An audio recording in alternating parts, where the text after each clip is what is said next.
There's that gilded event going on. Not really a surprise. Okay, it's gotta be the top 3. But I'm kind of curious to see if maybe, well, no one seems to be doing dragons, at least not in this instance.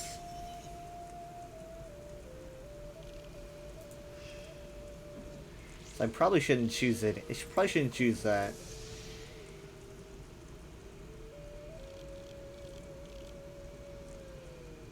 I mean, I could go to the shrine, but if no one's doing dragons, like, who's doing the shrine? I doubt anybody.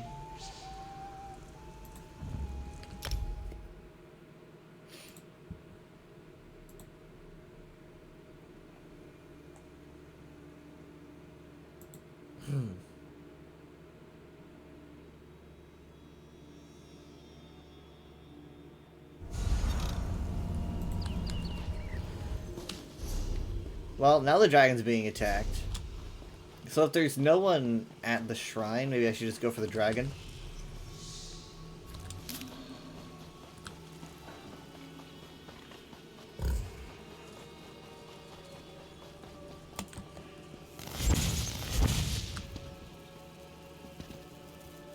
Of course, I spend a lot of gold doing that.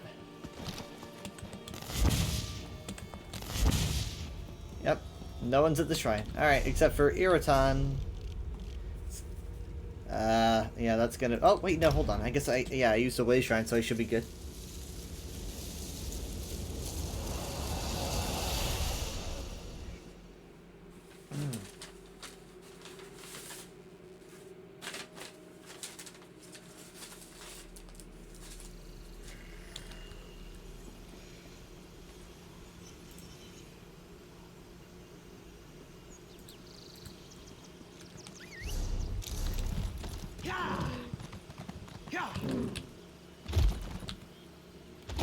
Nice!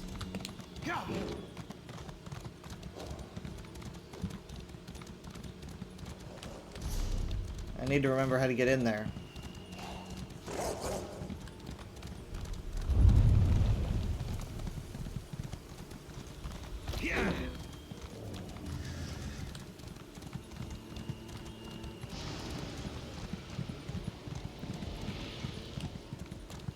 Wait, okay, good. I was like, how many people are gonna even be here?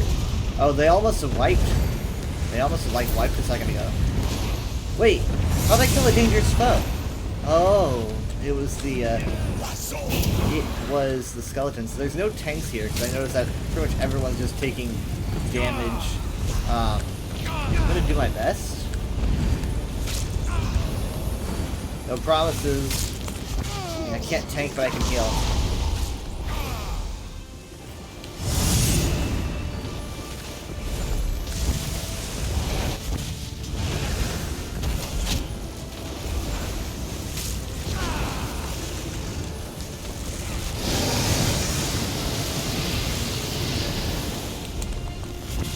Okay, he can self-heal, which is good.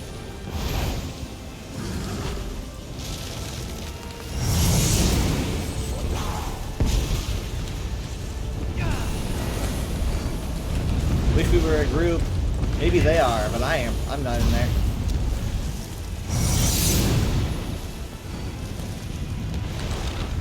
Okay, move to the side, move to the side.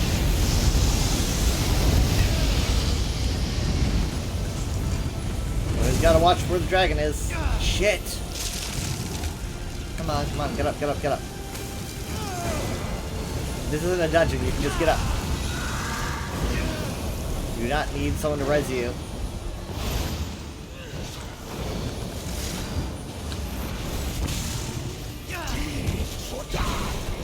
Okay, so this guy is taunt. So we do have a tank now. Of sorts.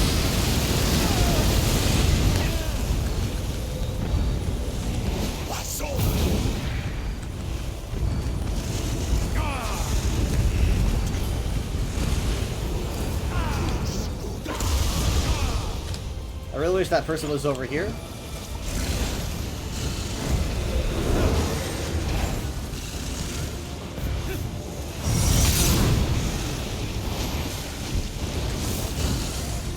It's so funny that I got the Endeavor just for killing a skeleton that he summoned. That is hilarious.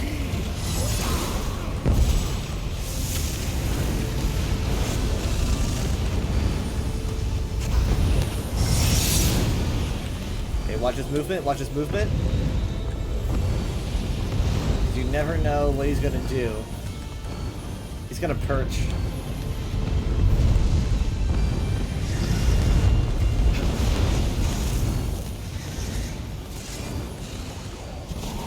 We're getting more and more people.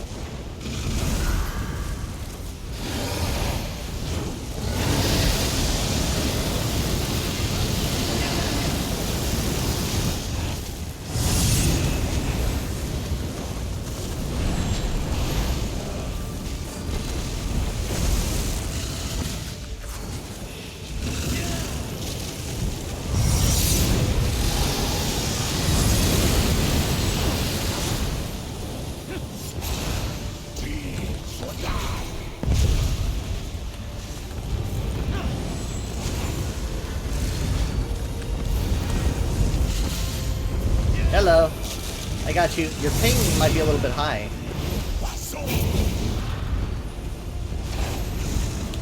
It's okay. It's okay. It's okay. We're good. We're good. There you go. That's the kind of situation where Life Giver is actually preferred. Oh.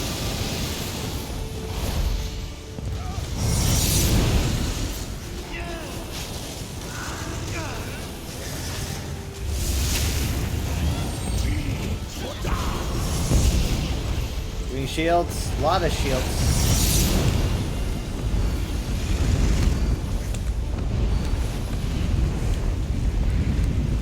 Okay, he's gonna come down the middle. He's gonna come down the midway. Split, split, split. We lost one person.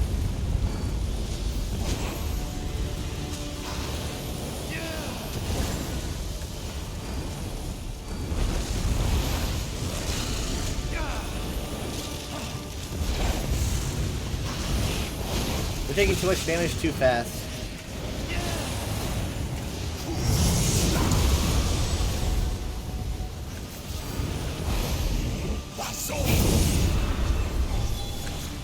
Okay, so we're all being hit with the DOT now. That on top of the slap, not good.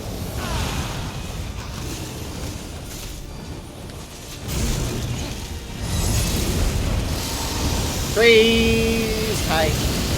Hello.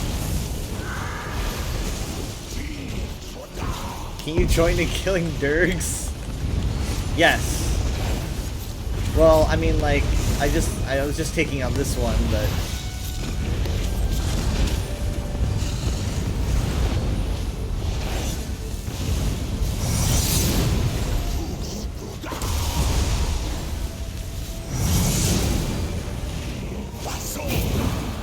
Okay, another DOT.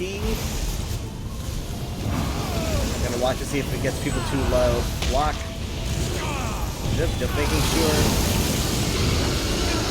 There we go.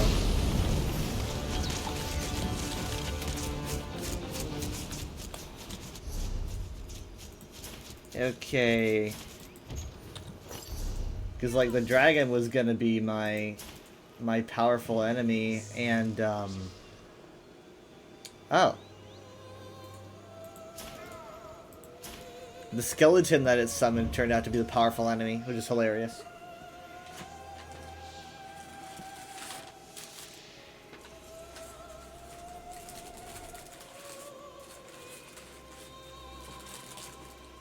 But I was destined to help those people. They really needed it.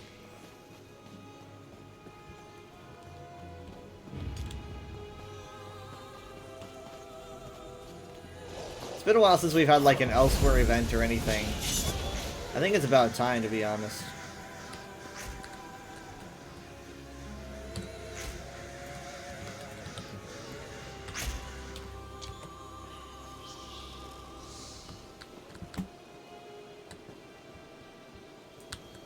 They said, can you die so I can res you? I can try. Yep. Yep. Nope. Dang it, he took he took more damage. We could do a duel.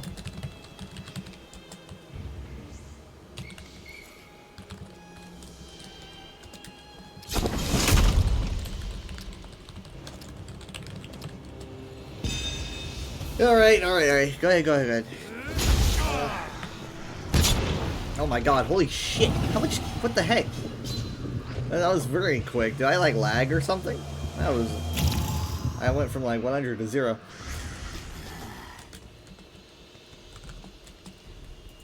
Alright.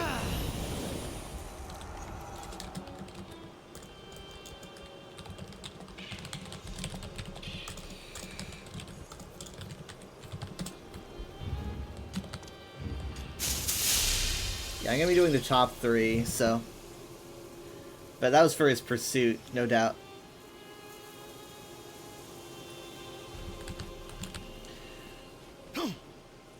I think the only reason I'm here is because this is where Sloth was when we did the, Oh, I could have just fallen off this cliff. This is where Sloth was, when we did the duel.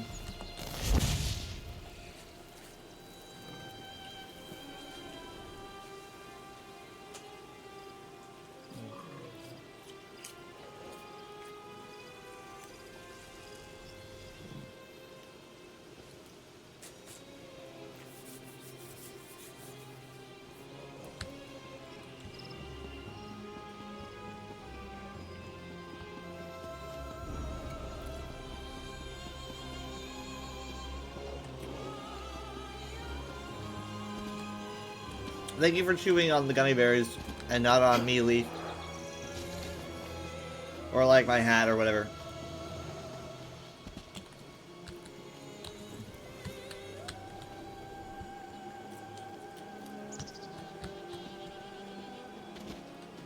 I used to like have an addiction to gummy worms. Like whenever I came home from school, I would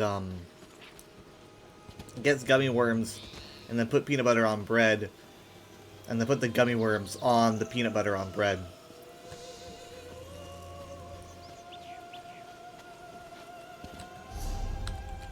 Oh, there's Dragon.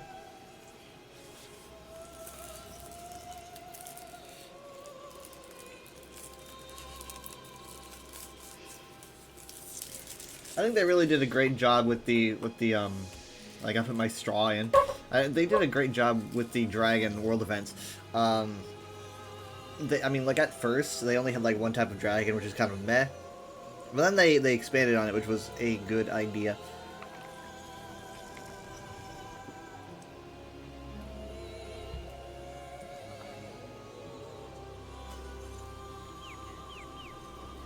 That's my cousin. Not all dragons know each other, or even are related to each other.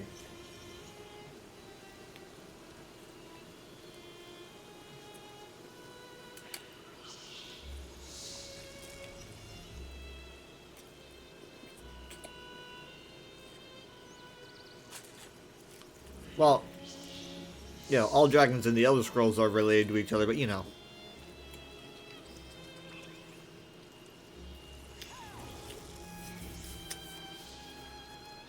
In the way that, you know, they're all children, in quotes, of Alkosh.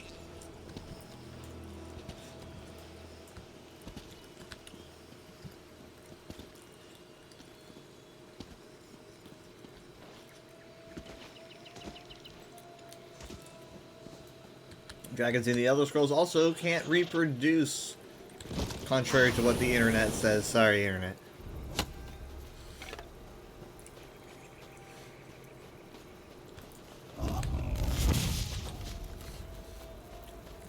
New Dragon Story, one of the non-dragon characters makes a comment about that, and I thought all dragons knew each other. Racist. Or there's a quest here. Huh. Oh, that, yeah, that must be for Southgard.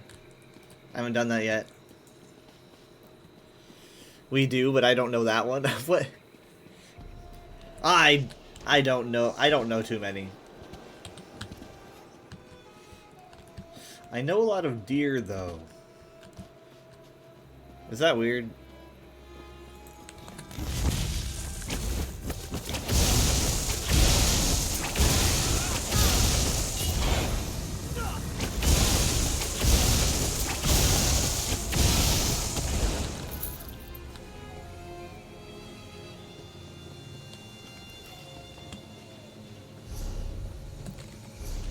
Resources and furnishings.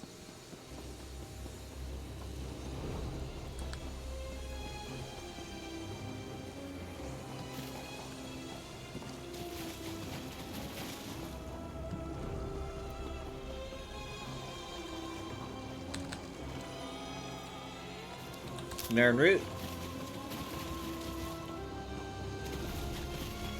Oh hey, another quest too. Maybe this one's Southgard, but I doubt it.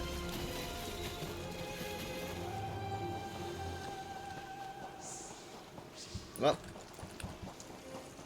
Chest. I'm kind of treating today like Friday. I failed the second time? A third time? How? What are the odds? I have 80% and I failed 3 times in a row. Unlucky.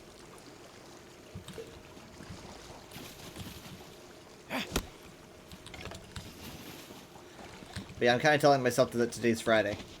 I'm having my Friday dinner and all that.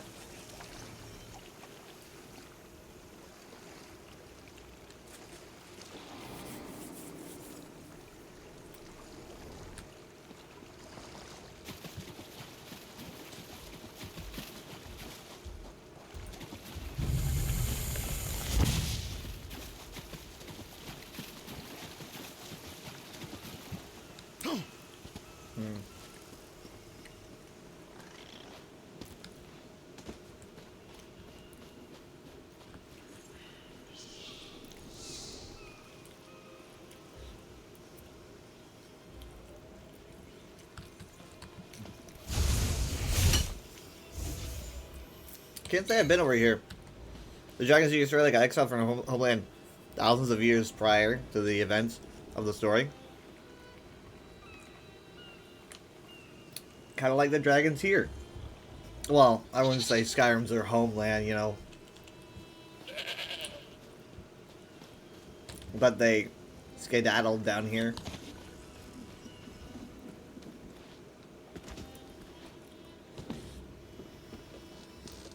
That would have been, what, a good 3,000, 4,000 years ago.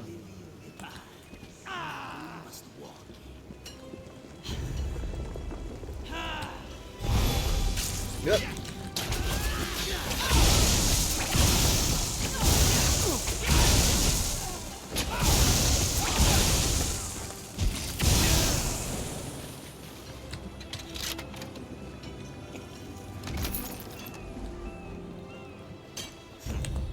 I'm sure I've been down here, for the story.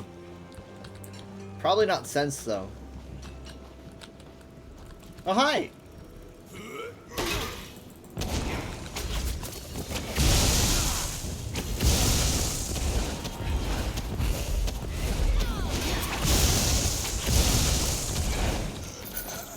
All I had was a shovel. Wasn't very fair. God, I made the mud crab angry.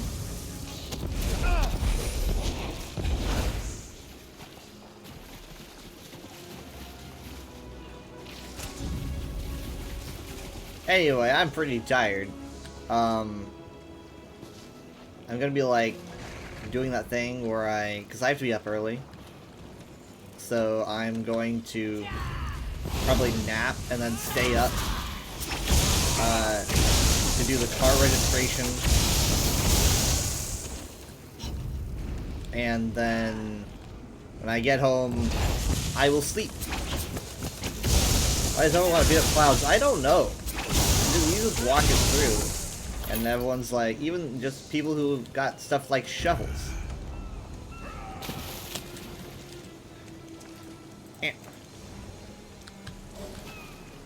See this guy? He's got, look, they've all just got hammers that they're working on. They're working on a wood structure with these mallets. And now they're using them to beat me up.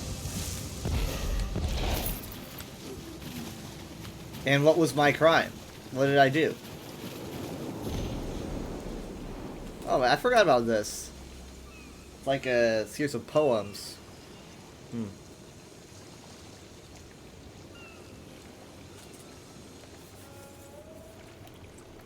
Sorry, like a screenplay, rather.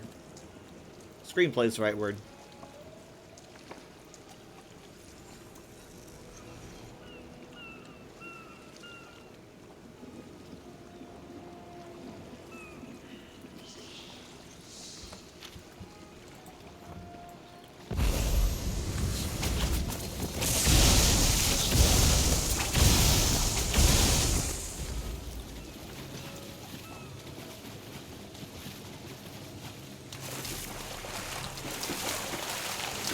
What?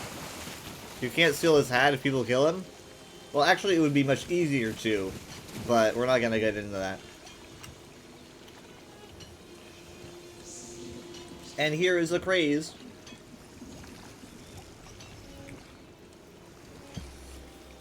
Sorry if I'm a bit slow. I'm having my McDonald's today.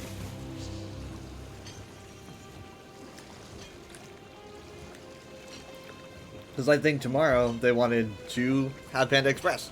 So, okay then.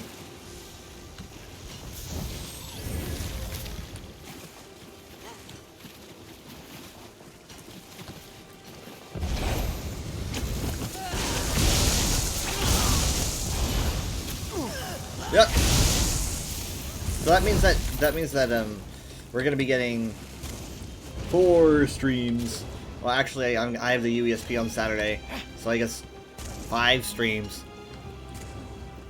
That'll be tonight, and then tomorrow night, and then Saturday afternoon, and then Saturday night, and Sunday night.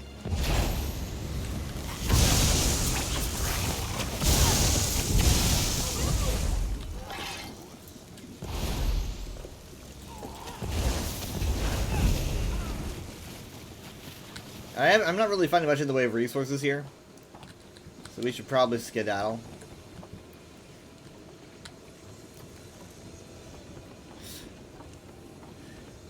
I should call it special weather report. How about like the 5-day forecast or something? But no, it's just kind of how things worked out. It's not really an event particularly. I don't know how long I'm gonna be doing anything tonight. What is that, a seat? Is it just a seat? Huh, so it is. Comfy.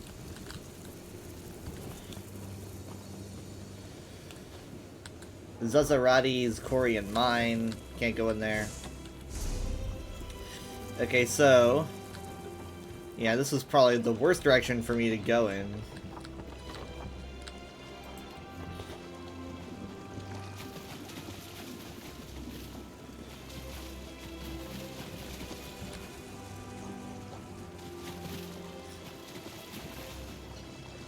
Today went by pretty quick, I guess, but I'm still really tired for some reason.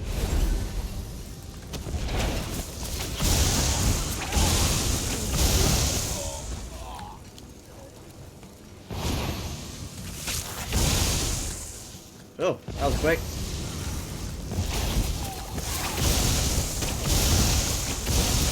But yeah, my plan for tomorrow is to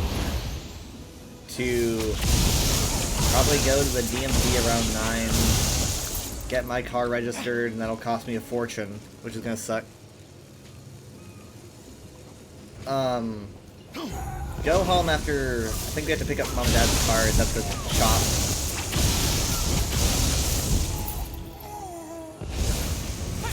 And then, home and maybe sleep, I'm guessing. Oh, shoot.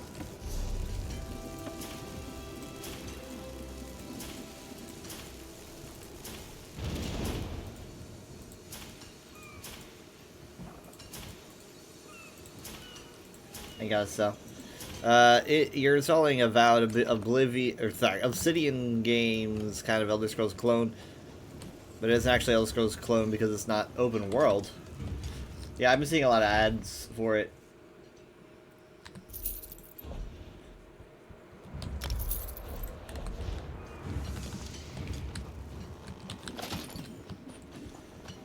I hear Another dragon.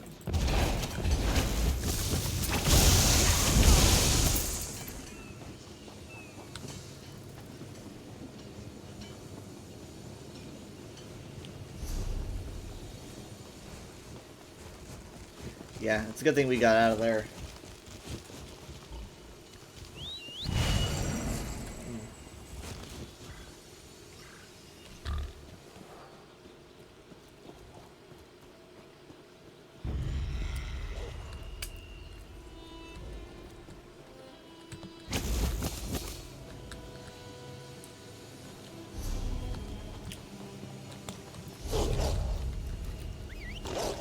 What? Nope, nope, nope. I was eating my sandwich.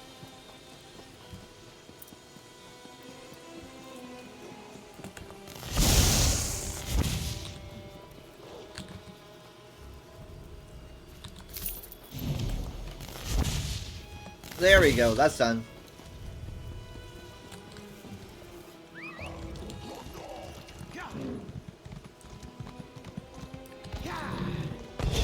Yeah, I wasn't really sure if I was going to be streaming tonight or not.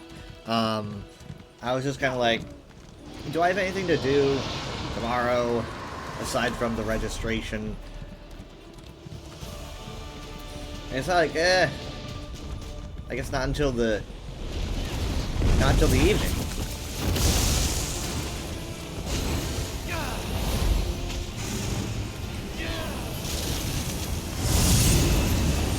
What's the silly thing you did?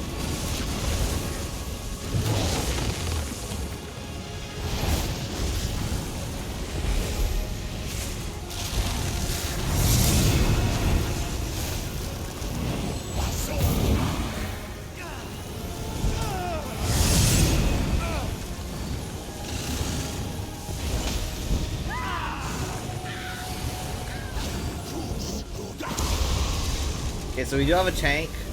Zurvai, the same person as earlier, if I am correct. We just happen to be in the exact same area. Fighting fire dragon still.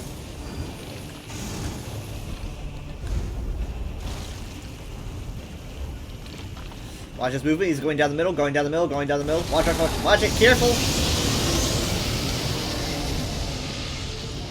Well.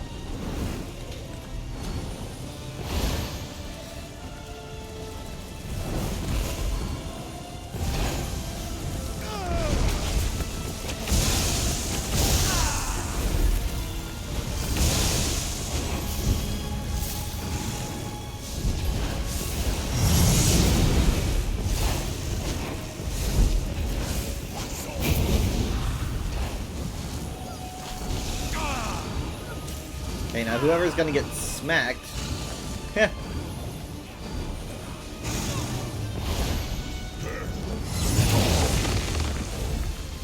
They make them harder or something?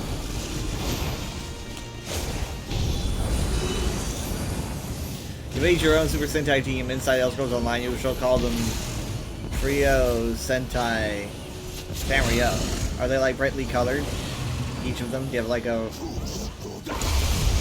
brightly colored team?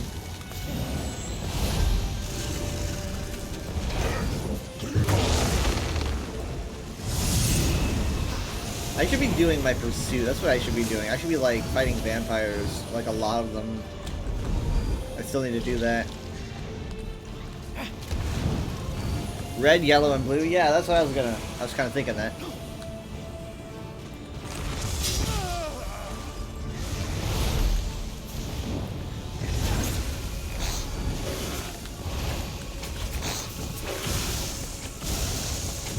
Whoa, a lot of undead here.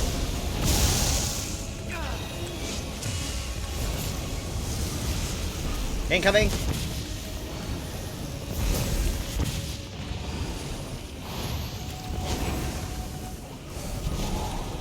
Really hoping the soda wakes me up a little bit.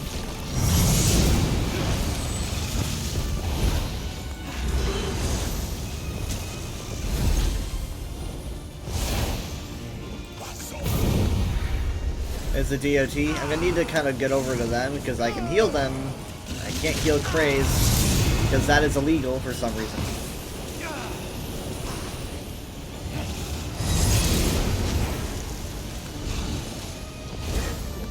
It is insane how long this is taking. Like, he is at 70%. I mean, that's crazy.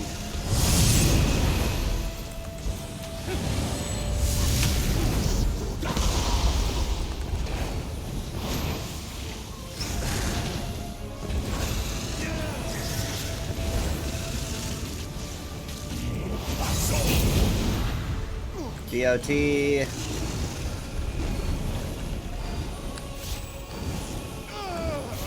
now we gotta watch him. We gotta watch him. I think he's gonna perch.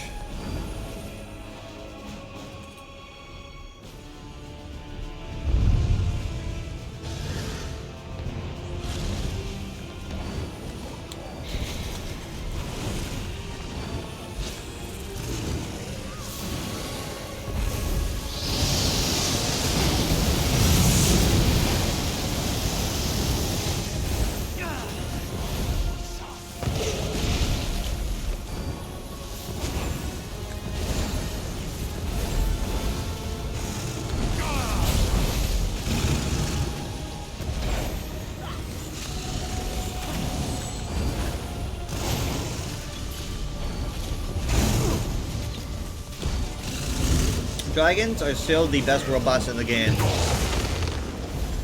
That's what I think. Sorry, world event. I said world boss.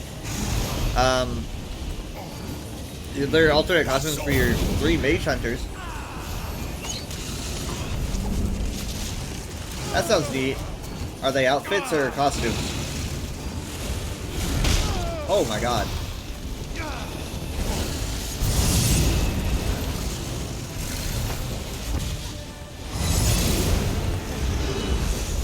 Outfits? Ah, okay.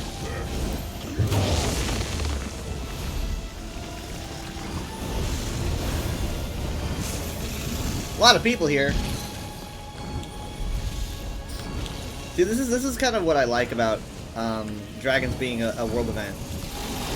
Because not only do you like have to fight a dragon, that was 4 people. Holy shit.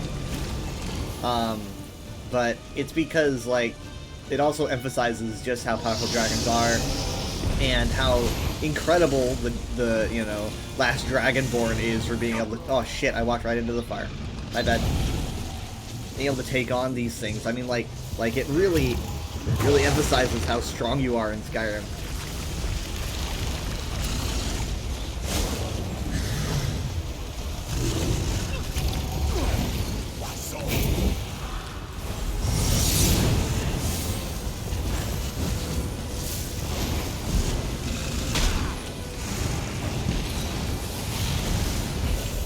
Praise! If I could heal you, you wouldn't be spending so many soul gems. Hmm?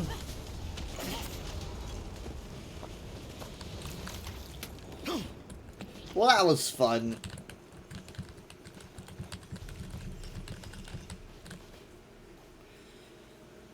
That took ages.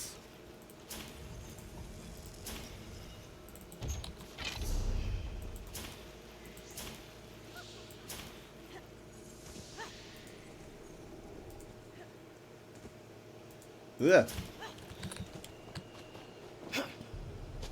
Okay, I'm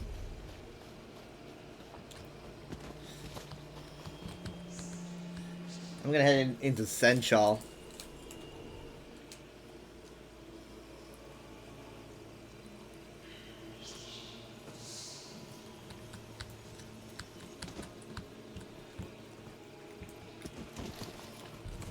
Okay, well, let's see. Pursuit-wise, what am I missing?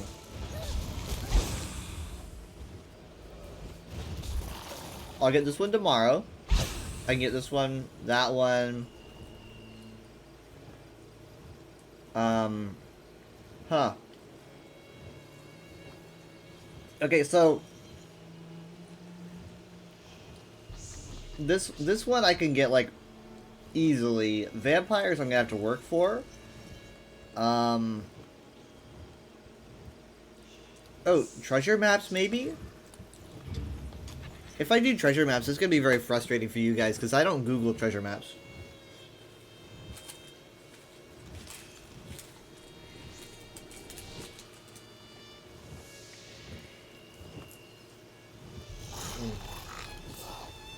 And I can be kind of stubborn.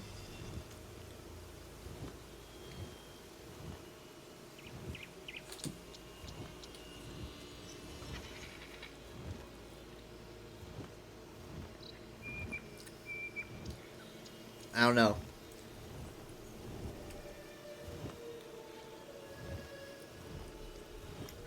Vampires just go to the Reach or West Skyrim. What I do is I go to Crest Shade and Rivenspire, and if Crest Shade is taken up, I want to go to Moira's Hope. But those places do work too, because a lot of Grey hosts. Yeah, treasure maps are going to take me a bit. How many treasure chests did it say? It said 7. That's not terrible.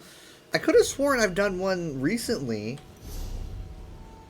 I could have sworn I've done one ever since this pursuit started, but weird.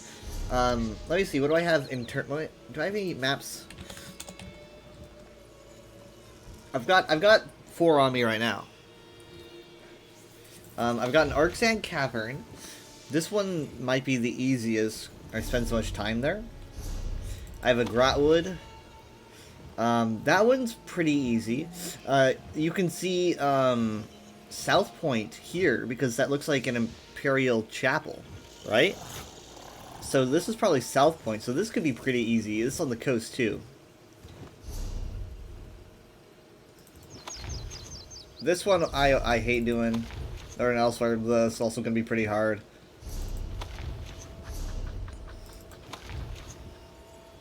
Okay. You say, pin the ones I want to do? I don't... Okay, I'm going to be doing... We're going to be doing this one. I don't know, does it... That probably won't help. Like, I can't send it... Sending in jet won't help. What do you mean pin? Because, like, I don't know where it is. I would assume that it would be right here, honestly, if I had to take a guess. That's a really good guess. Oh, you meant the pursuit. Oh, it doesn't really... I guess so. It doesn't...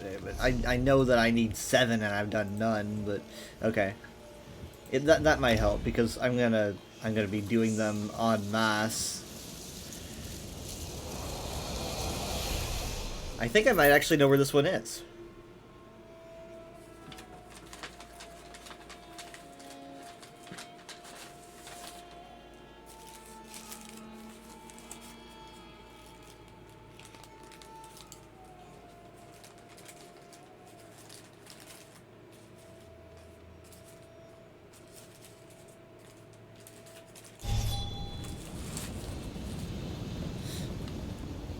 Alright. I am here in Grotwood.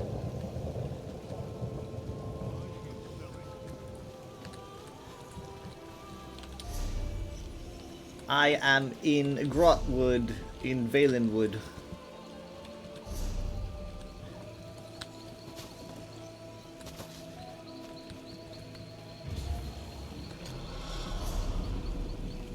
Yeah, I'm gonna assume it's over here. Just judging by this little thingy, it looks like it almost looks like it's on top of the world boss.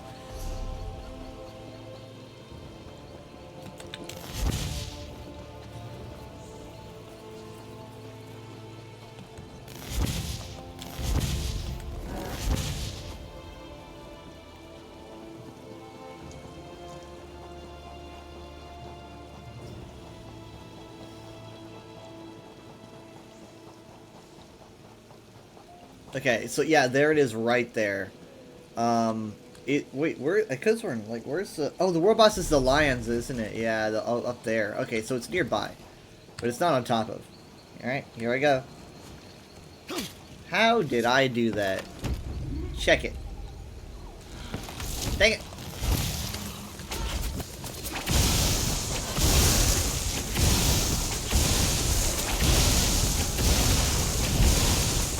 guess it really helps seeing that chapel in the distance a bunch. Alright.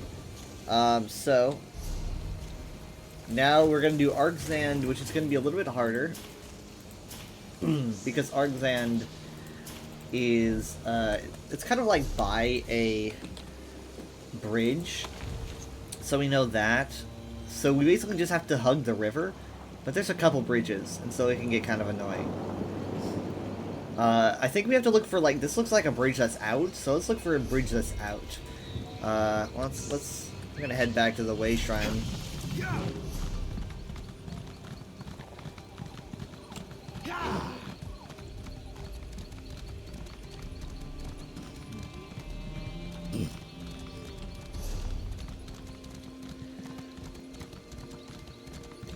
Alright.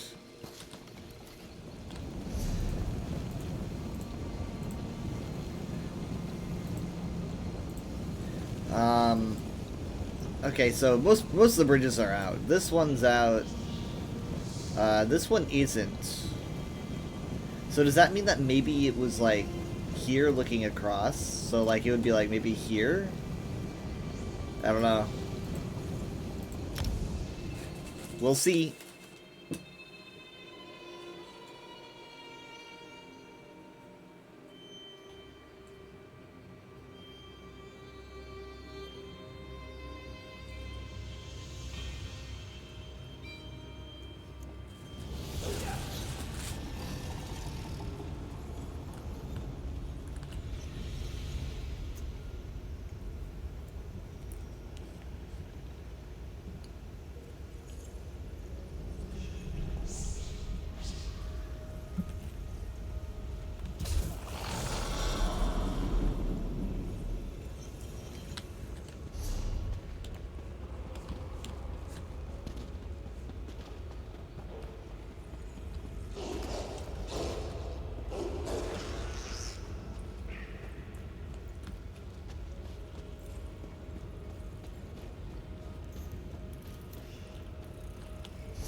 So yeah, we have a little bit of a ways to go, but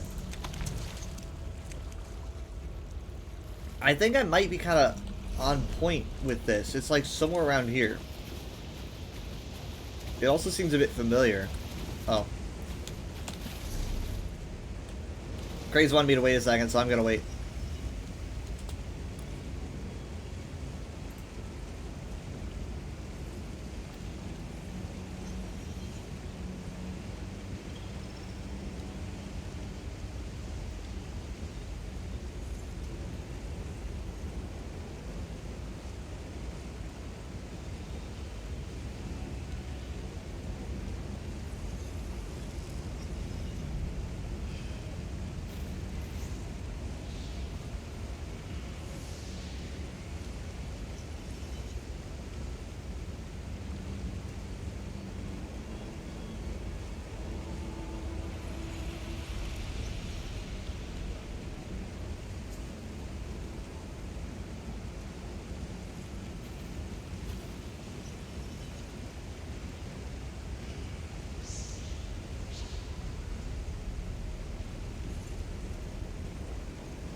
Hello. It looks like it might be like on this side of the river, but I don't know. I'm gonna check both sides just to be sure.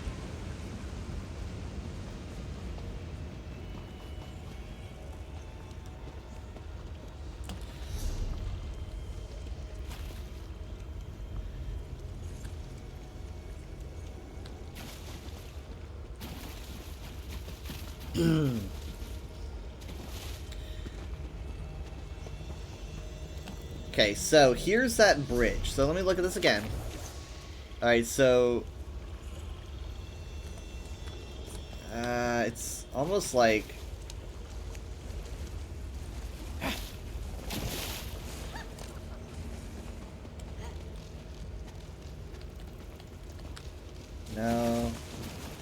Okay, so this one's out.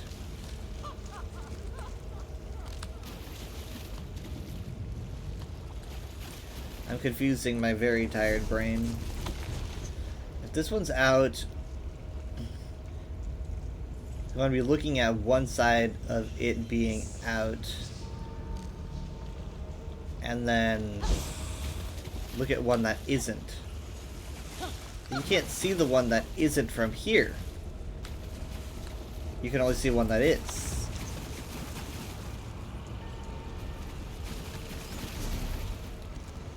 Unless you're looking at this. But if you were looking at that, then you'd have to be over here.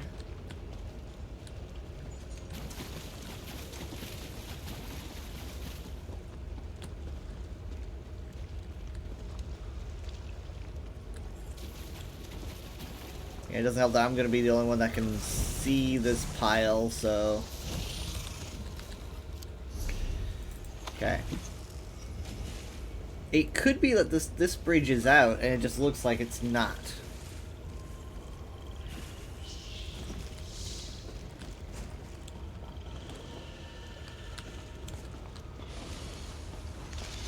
Well, here's the thing. What is that over there?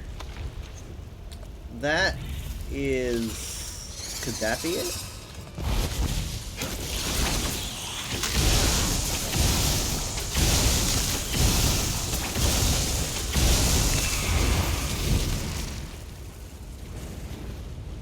There's a quest here I haven't done. Kitsa Inu. There's a regular chest, but also our treasure chest over here. Gotcha. That's 2 of 7. Actually, you know what? You can have that one, Grace. You can have that chest.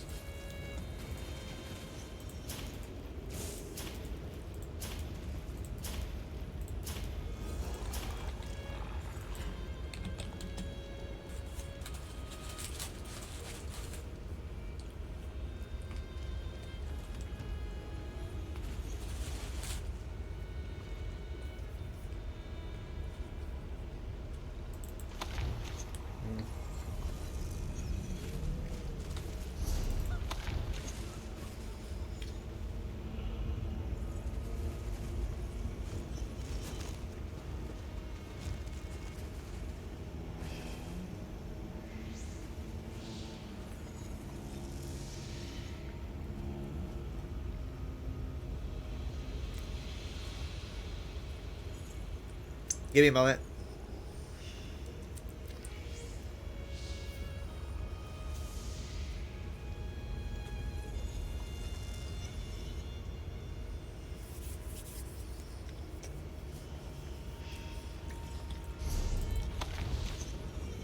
I think we have a better chance of doing High Isle.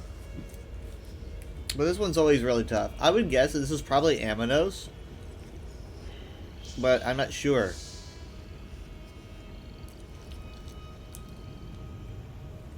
I mean, Amanos has all the shipwrecks.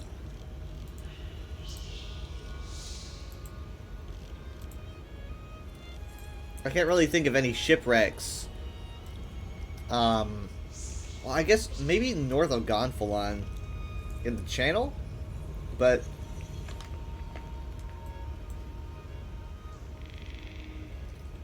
there's not enough foliage for that. I definitely think it's Amanos.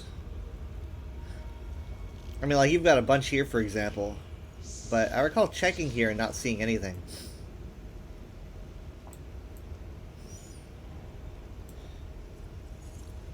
I mean, maybe here, because, like, you can see them all over the place. It's just...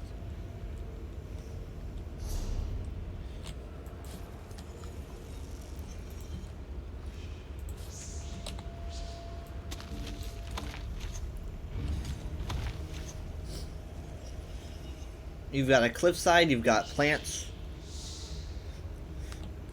It's against a cliff.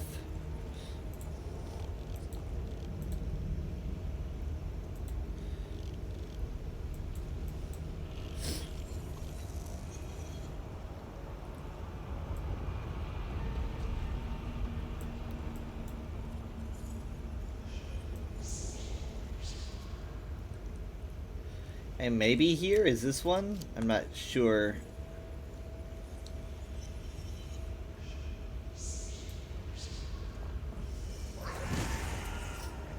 Oh. She went to go get pizza. And apparently logged off. That might have been a DC. I don't know, because that was like real. Oh, no, well. It was really fast.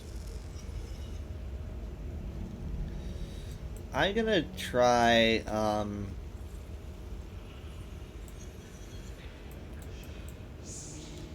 here first.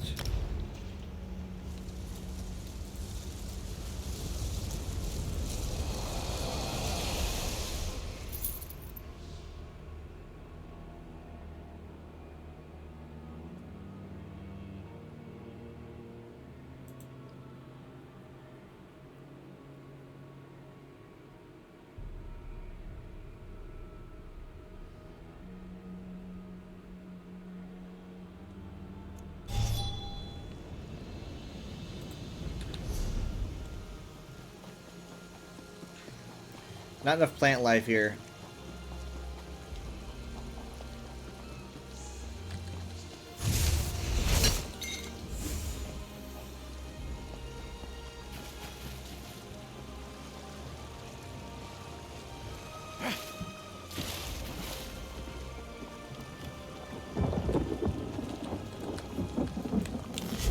So it's not this one.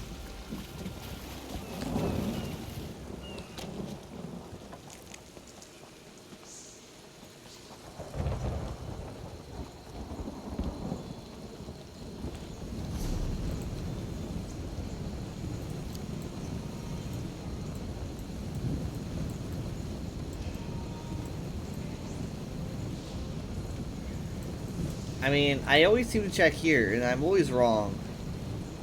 And it always frustrates me.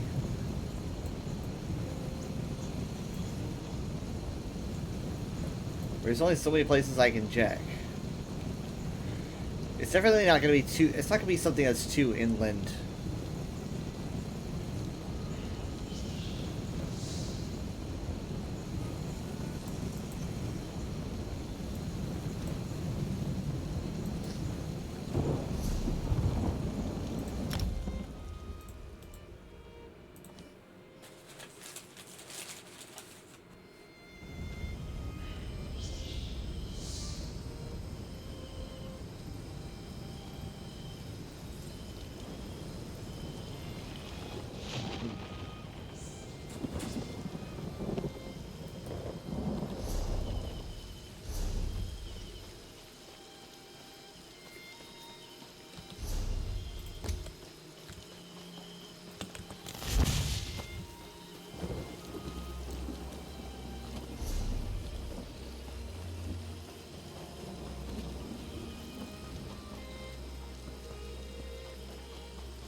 Eh.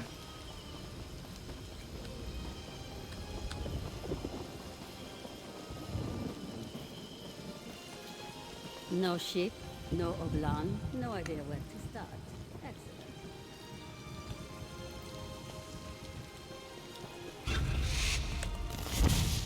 Alright, here we go. I can only hope that it's here somewhere. Looking for an opening. I mean, like, the plant life looks right, the cliff side looks right, everything looks right. I recall it being wrong.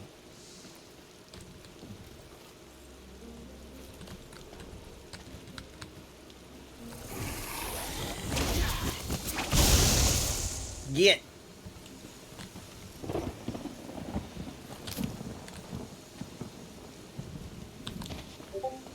I got a Discord message.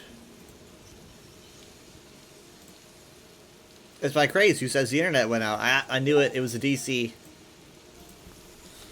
Knew it.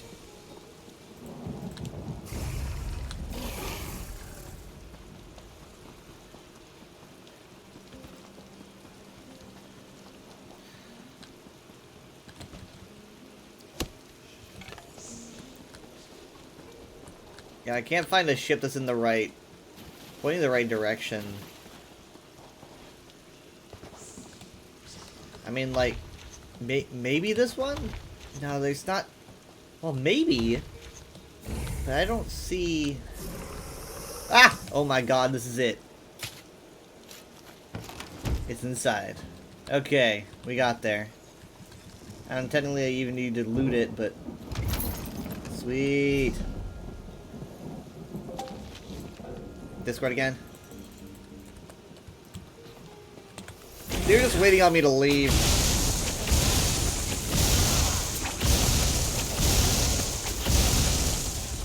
Which was nice of them.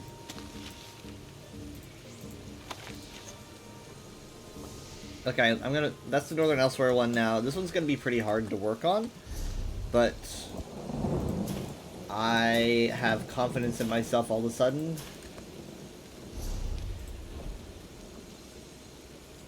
Let's find out if it is misplaced.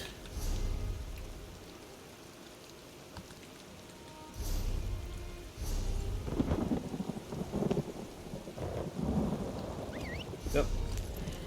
Trying to find someone that might be in Elsewhere. Of course, it doesn't really particularly matter. Yeah. Whatever, I'll just ride. I'll just ride to Elsewhere. That's good.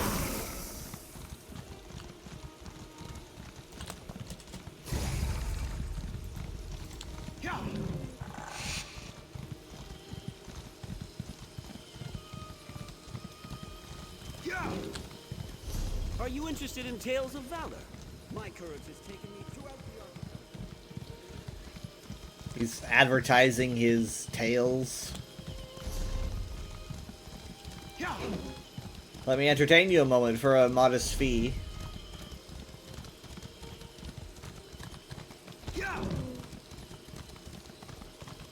Oh my god.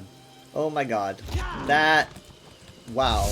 That was, I did not realize how high that rock was. Okay, so yeah, we're gonna get... Wait. Thought I heard a Nern root.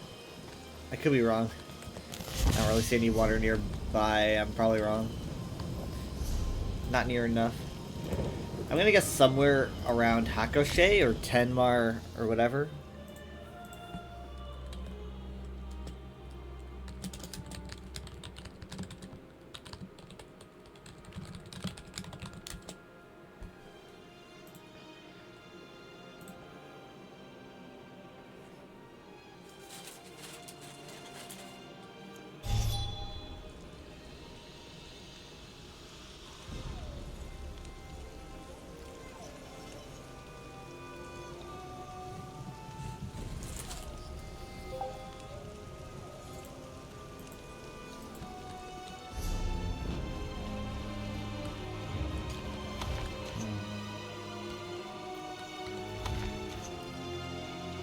This is going to be really hard. What can we look for that stands out?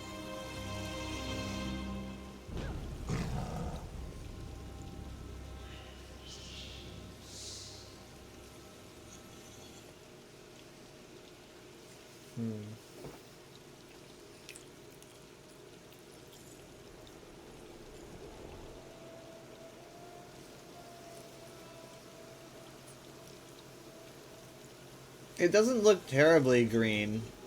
I mean, obviously it's not... There's no green, but you know. Maybe this is too lush.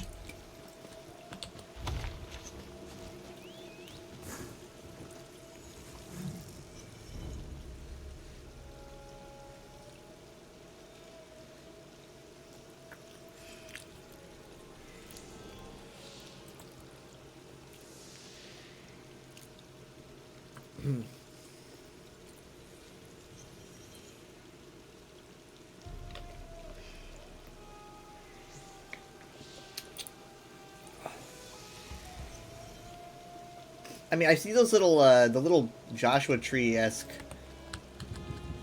ones. Those don't really seem to be in the greenish areas. They seem to be More of a dry type of plant. I'm thinking maybe it might be through the forest, like closer to Grotwood. Maybe around here. Scar's End.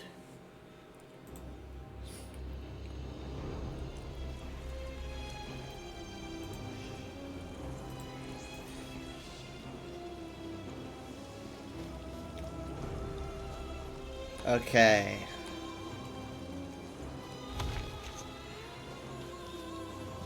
It's mostly flat. The walls that skirt around this area aren't too terribly tall. We're not looking at the scar here. It's pretty shallow.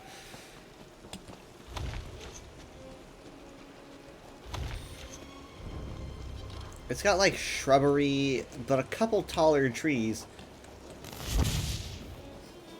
And we've got shrubbery, but as it gets drier and drier,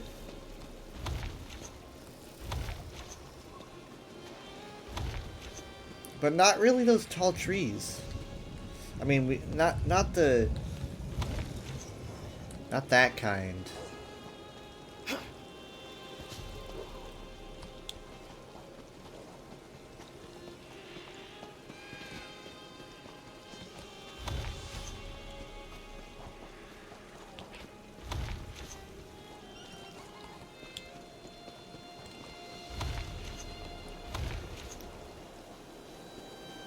This is hard. Why would anyone make a treasure map like this? Might as well just not make a map at all.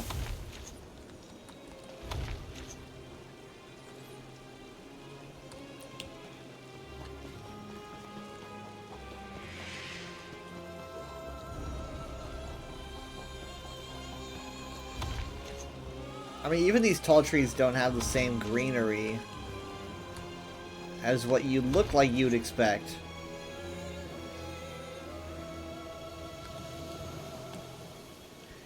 There's a lot of elsewhere.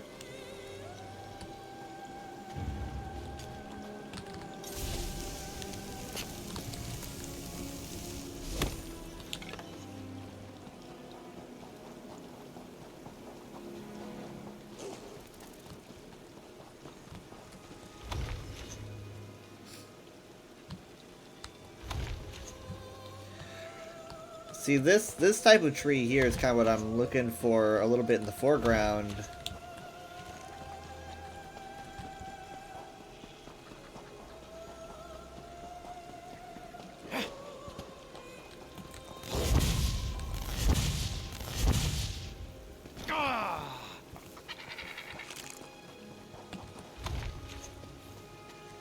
I don't know, that tall tree in the middle almost looks like it's the most important part. Like, I'm not seeing any trees like that. Where do they hang out? Is it strictly the Tenwar Forest?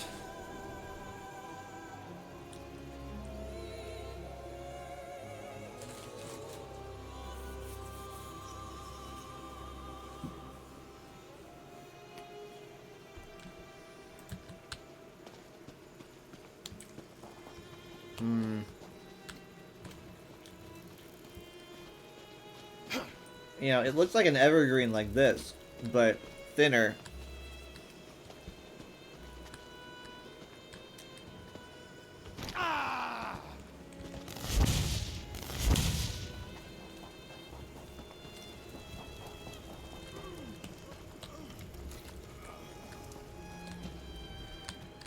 Well,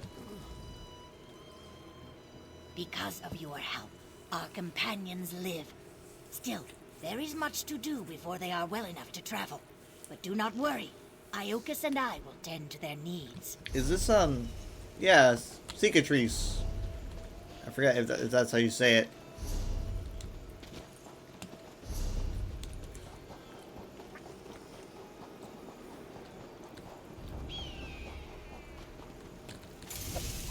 You haven't had to rely on a map in years, map hymns for life.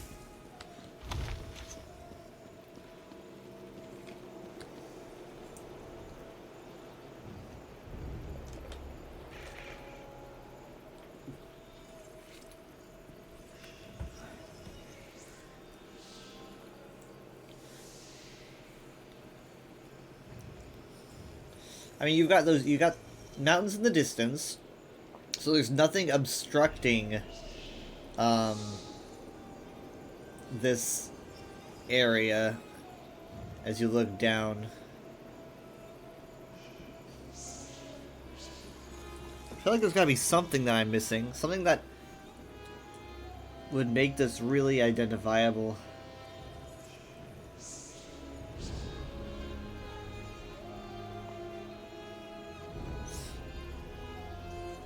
I mean, at first I can't really tell if those are like buildings in the background, you know, like way in the back, like if they're made of wood and that's the scribbles that I'm seeing there, but I don't think so. It just looks like how the artist would shade stuff, so I don't know.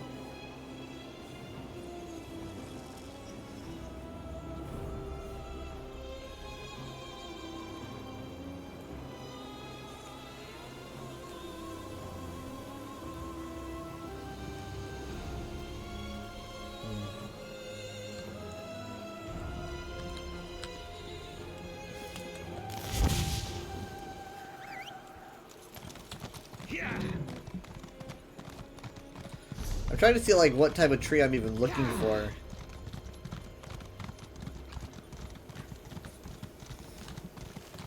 I'm kind of thinking about going back to Tenmar.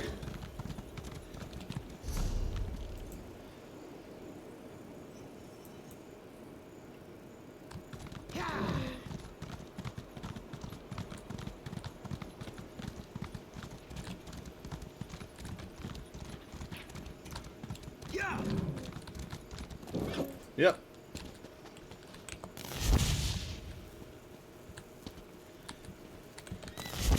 No!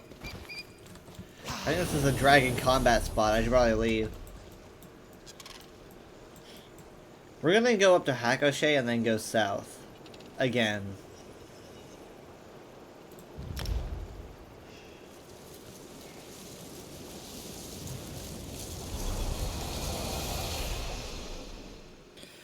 Well, you're a scribble or something. I'm a scribble.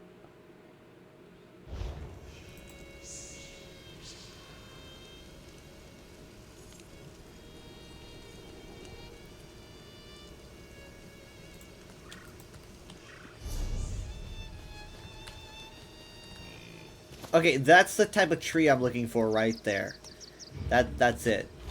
See that? That's pretty much it. It's tall and it's got a bushy top. So I think it is in this area somewhere. It's lush enough, but not too lush.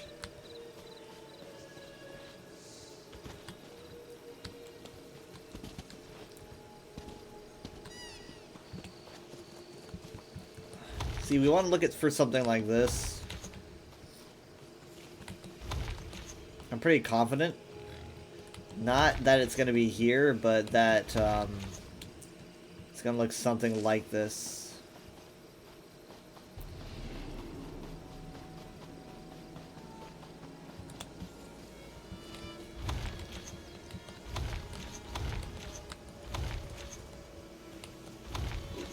Now, I'd see that building in the back.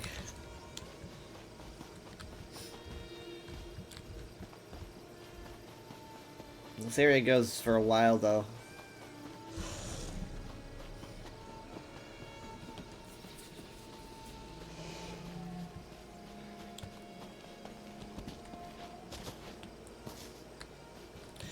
Now, this weird-looking rock in the front is kind of also what I'm looking at. I don't quite know what makes that kind of eroded look, but I recall seeing it places, and it's like a sandstone. So I'm thinking of probably looking for a stone like that, and then getting front facing it and taking a snapshot. See if it matches.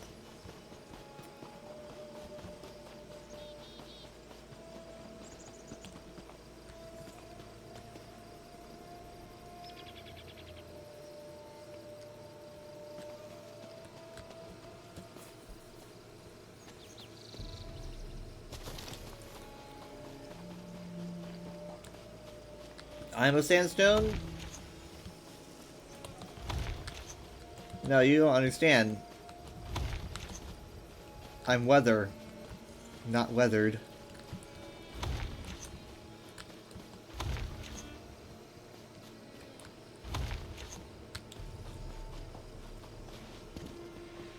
I've got a really good feeling about this area.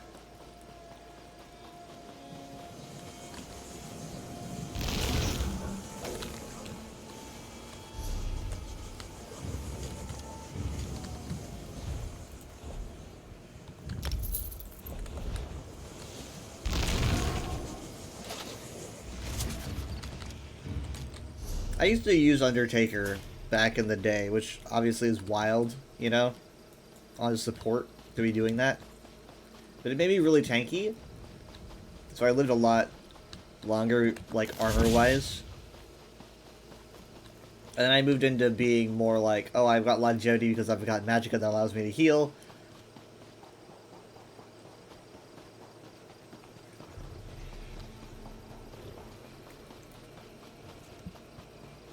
At least it's a lot cooler here. You're just jealous that I have McDonald's and you don't have McDonald's?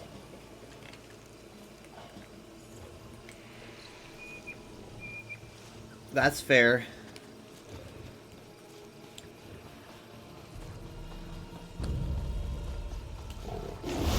I'm sitting here in such like an awkward position.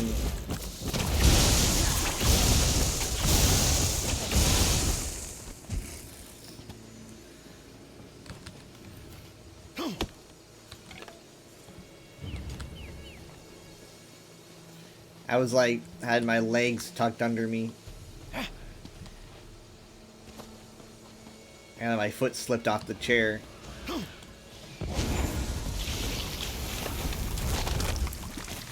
I need to watch my posture. That's what I gotta do.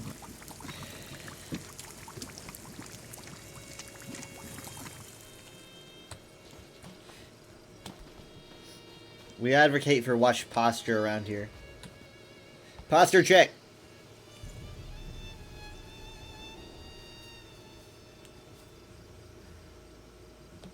Oh, no, wrong button. I meant to do that.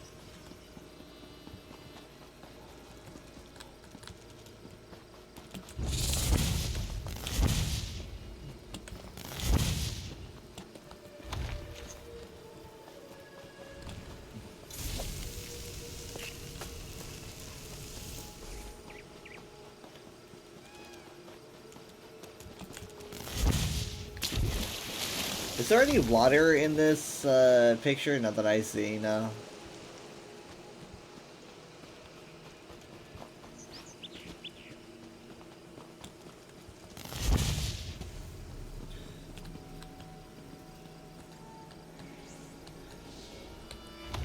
I mean, like, it could even be like, I mean, I don't think so.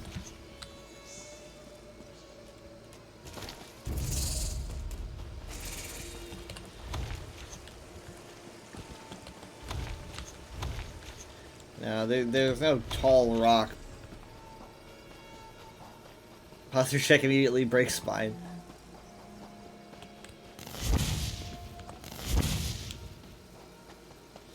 Posture check, yeah, I've got posture. To share lore about Alkosh, the Dragon King of Cats.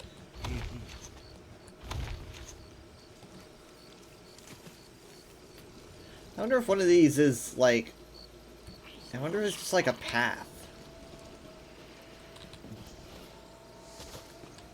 This one wonders why any would even try to teach these ruffians. They don't listen.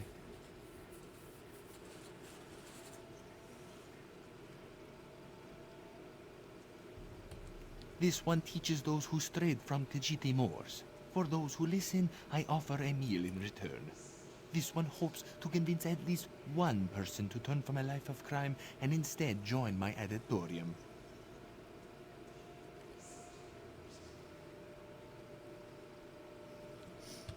About our pantheon, starting from the beginning with Anur and Fadomai, and how they gave birth to Alkosh, the first cat. Maybe you should start with something more relevant to their situation. You are right. Perhaps this one should start with Serendar, the god of mercy.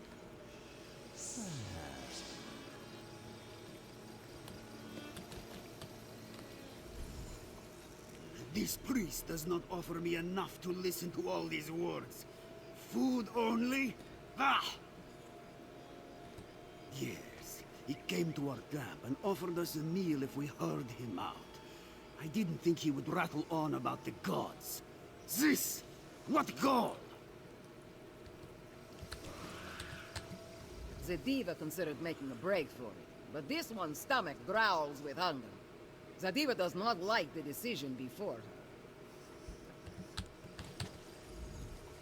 Oh, this bloviating moon priest offered us a meal, but we must listen to his long-winded speeches about gods first. Bandar's exile? I learned all this as a child. I don't care to hear it again. I just want the food. Oh, and in case you didn't know, Bandar is the bandit god. See? I already know what I need to know. She passes the test. She should get the food. Beats up Moku, I'm a criminal? Wait.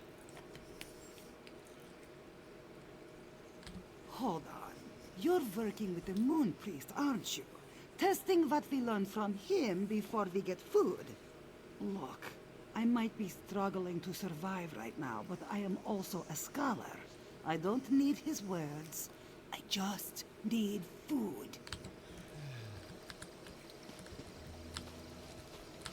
Back at when I used to go to that like makeshift church that we had like a very small church at like a rented hotel room. Like those hotel rooms, like that's not like a hotel room, but it's like a space in a hotel that you can rent. And our church rented one of those, and that's where we would have services, you know, every week. At the end, we would always have lunch, you know, like maybe like at 11, and just tons and tons of food, you know, tons and tons of food. And the entire reason I wanted to go is just so I could have lunch. Just like, oh yeah, no, it's pizza day. A lounge? I don't think I'd call it a lounge. It wasn't really, it wasn't like an open space. It was a space that you could rent.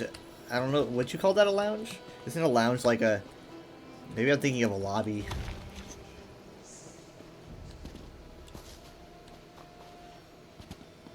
This is a big empty room.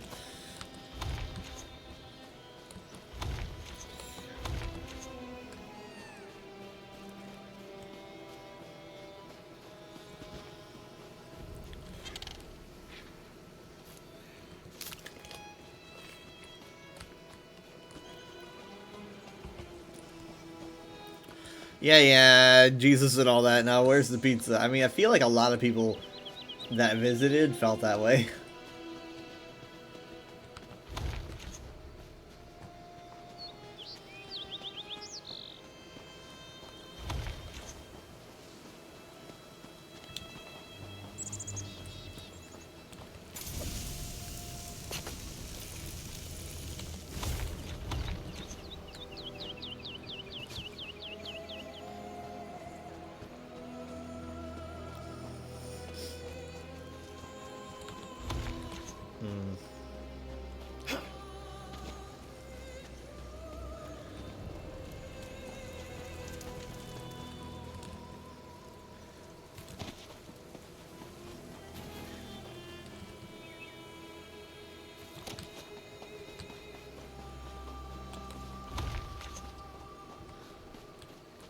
I think that was the last church I really ever went to.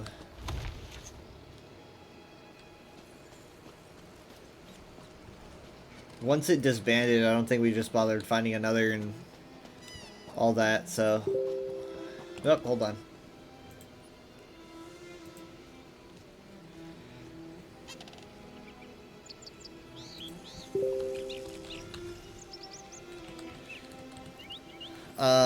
When you were a kid, your parents used to bow on Sundays, and we go just for the food. For some reason, cheap bar jobs always slaps.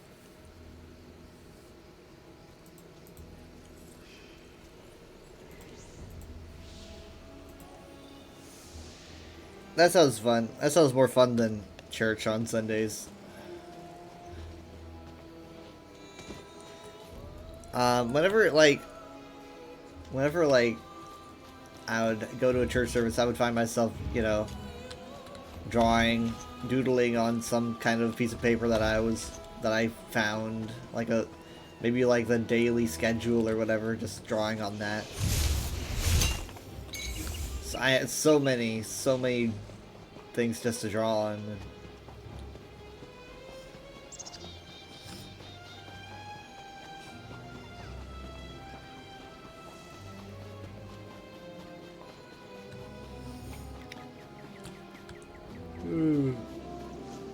I don't think I've ever had cheap bar food before.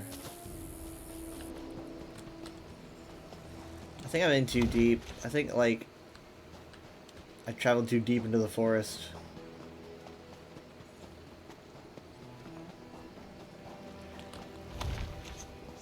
It's too condensed.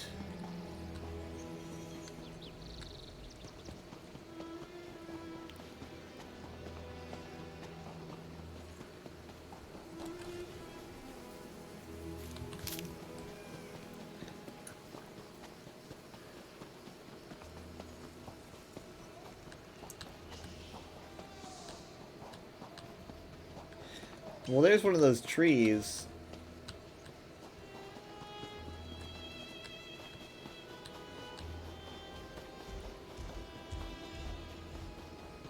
Not where I need it to be, though.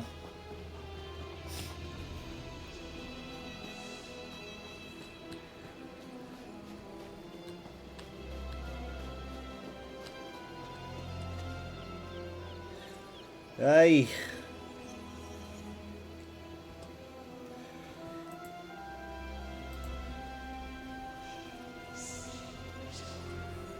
This guy's right, it slaps.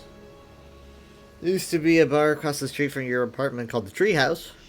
Best pizza you've ever had. That's a cool name.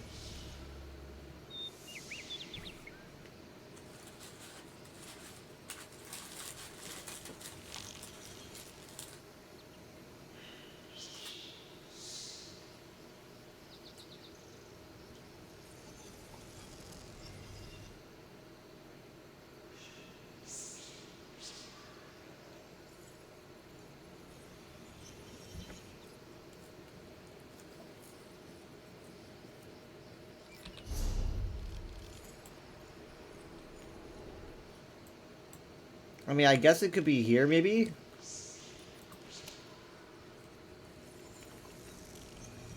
Maybe somewhere where the desert meets the green.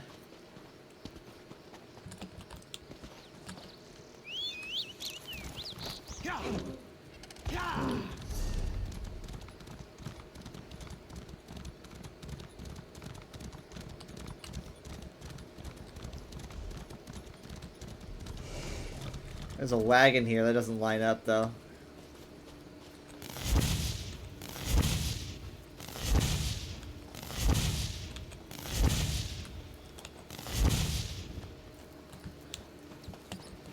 But you know, you can kind of see the vision,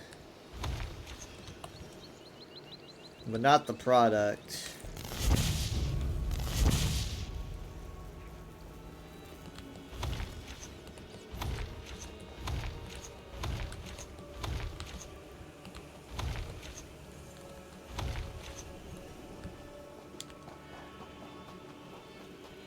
I don't even know, like, I'm...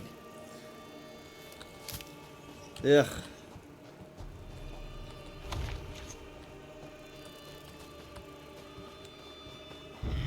I need to put it away for now.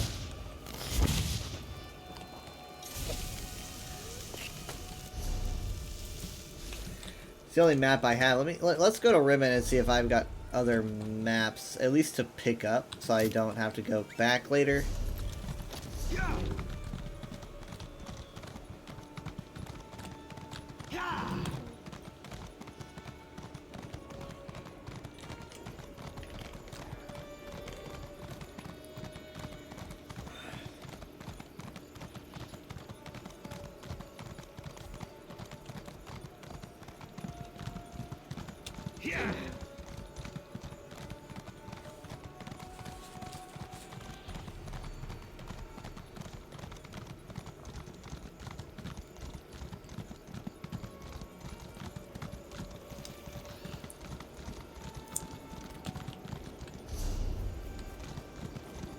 I ran a restaurant when you were growing up.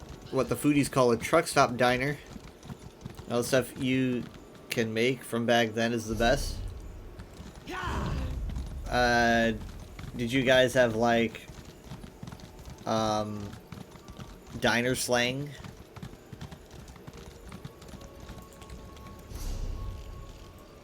Stuff where you'd be like, put the hat on the Khajiit and spin them around.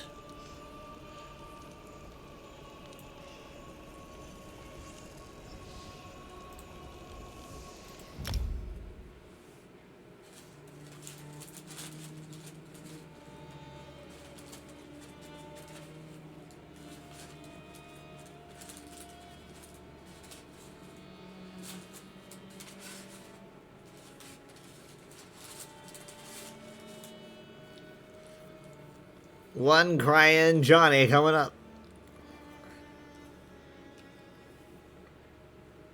You know, like just this guy just comes crying out of the kitchen.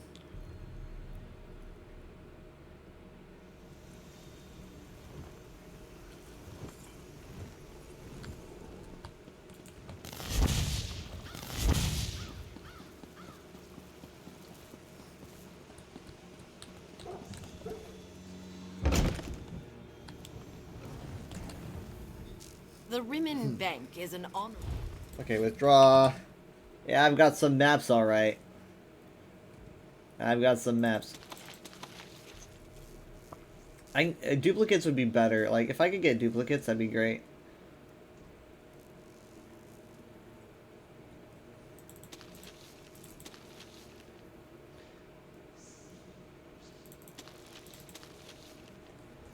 That should be it.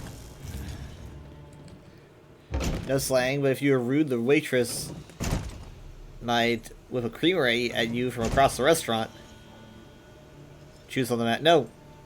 Leave my maps alone.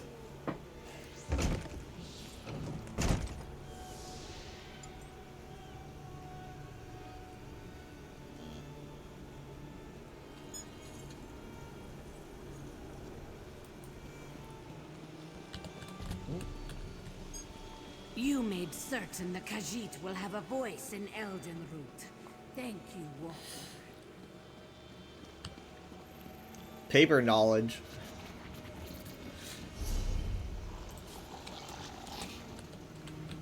Nope.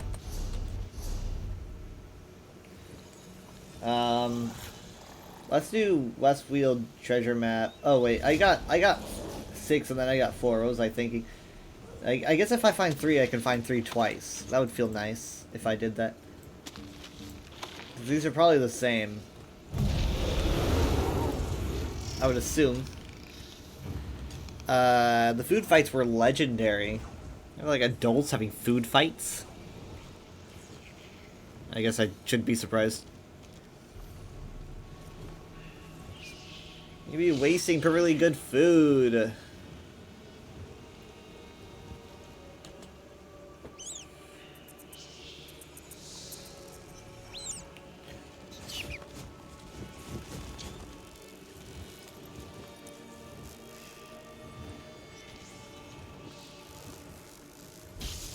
I got 6. Elder Scrolls 6 Westfield. Yes, that's right. It's just going to be in the Westfield specifically. A little bit of a spatial downgrade from, like, Oblivion, but, you know.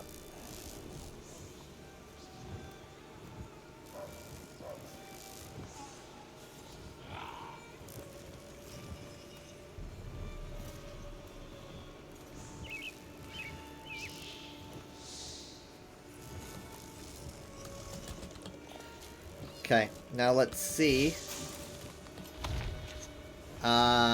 Doesn't really help a lot, but there is a very interesting looking. Is that just a coffee stain, or is that something else? Is it just a coffee stain? It almost looks like it's like a path or something. But this is definitely in the Dawnwood. But it's like where in the Dawnwood? You know, like where?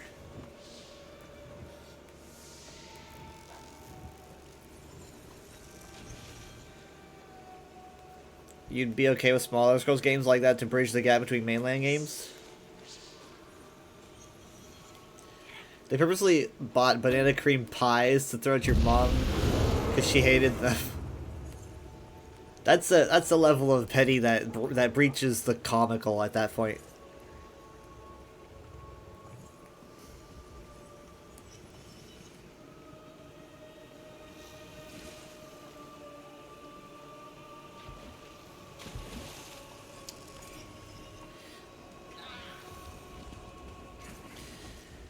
Well, since half the staff are teenagers and just out of high school, 16, 22, adult is relative, I guess that's true.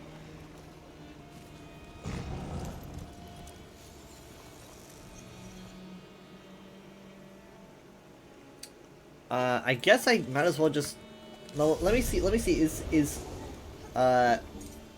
Westfield 3, is it going to be the same... Sorry, let me do this one. Is this one going to be the same... It is not. It is completely different. Oh my goodness gracious. Okay. Wow. Alright, well, that's water, right? That could help if I look for water.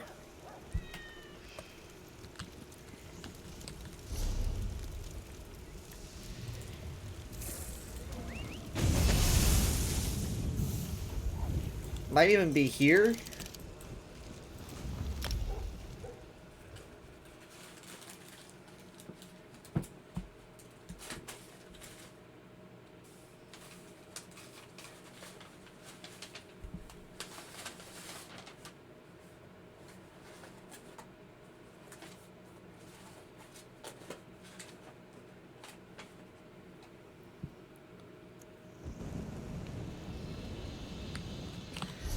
I don't need to use map pins, because, I mean, like, I could just Google it if I wanted to, you know?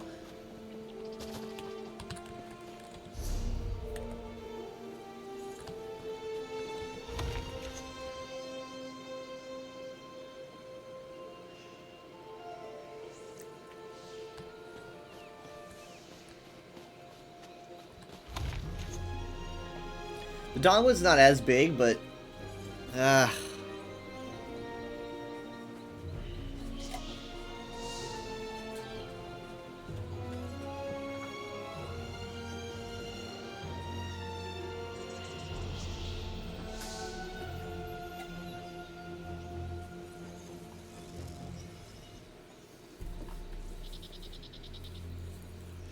You're playing Skyrim for the first time? Nice. How are you liking it? Will I Google it when the location is on the map? Well, yeah, I know. But, like, I'm just saying that just like with having a map pin add-on, I could just Google it, but I don't want to.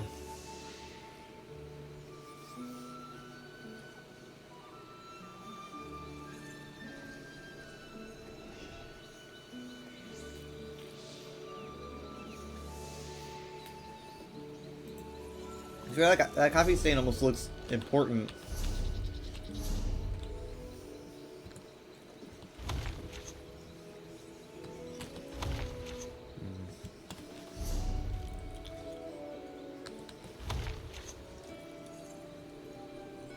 Something to remark is that it is higher up. You can see these trees are a much lower state.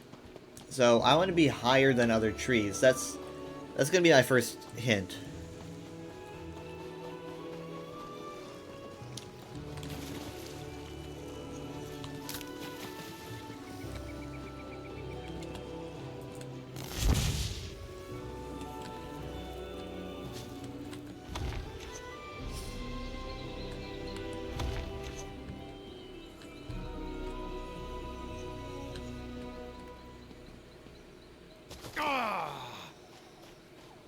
Dang it, I thought this was it for a second. Ah! I was like, what? There's no way. Like, right by the way shrine?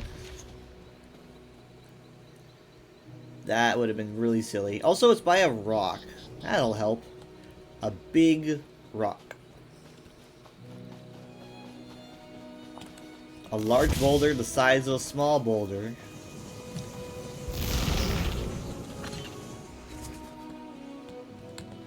Yeah, something like this is what I'm looking for. Like, you'll be able to see the trees in the distance.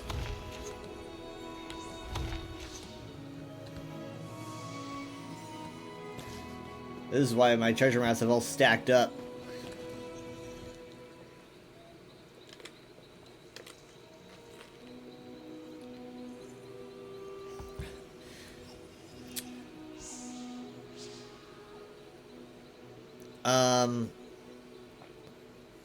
Right. Yeah, the map, like the overworld map isn't bad. The overworld map I really enjoy. But the maps for like when you're inside areas is just really frustrating for me. Like very, very, very, very frustrating. Like I'm not the only one either who finds it annoying. I know that.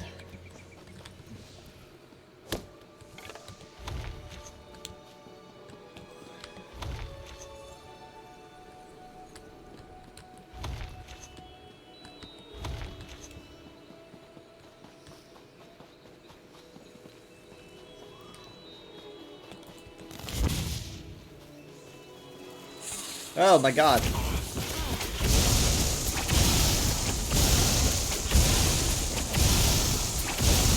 Oh, I can't do mods. Or rather, I don't do mods. Not a mod guy.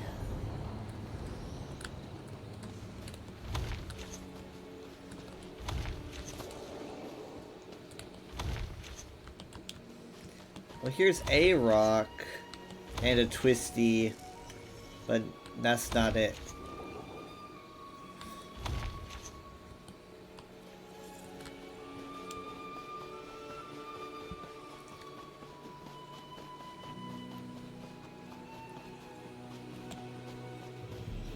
Spent 20 minutes running around inside the same inside areas trying to leave. The mods you got just turned overworld map into a paper style map. But the overworld is the best map. Like, the Skyrim overworld map is really good, in my opinion. It's the indoor maps that are just so bad.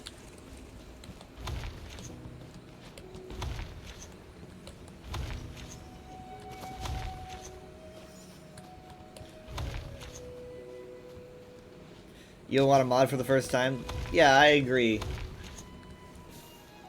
I wouldn't mod for the first time either. Of course, I don't mod at all, but...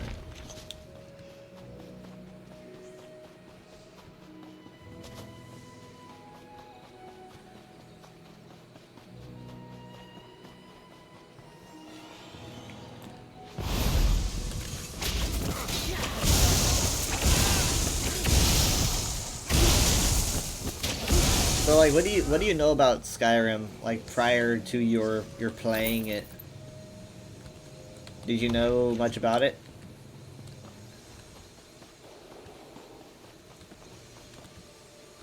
I'm kind of going in circles here.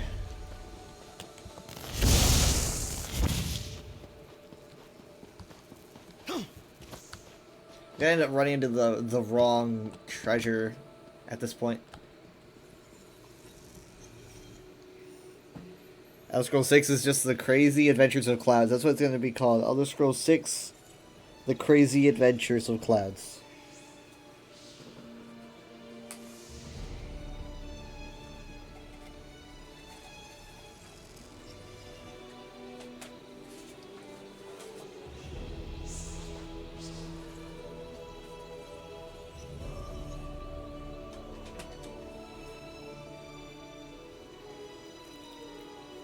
And everyone on YouTube is just gonna be like, Elder Scrolls 6, The Crazy Adventures of Clouds. I can already tell this is gonna be woke garbage.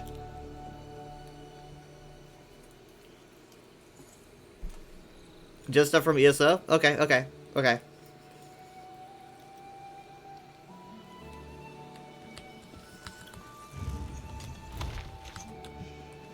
I am someone that appreciates Skyrim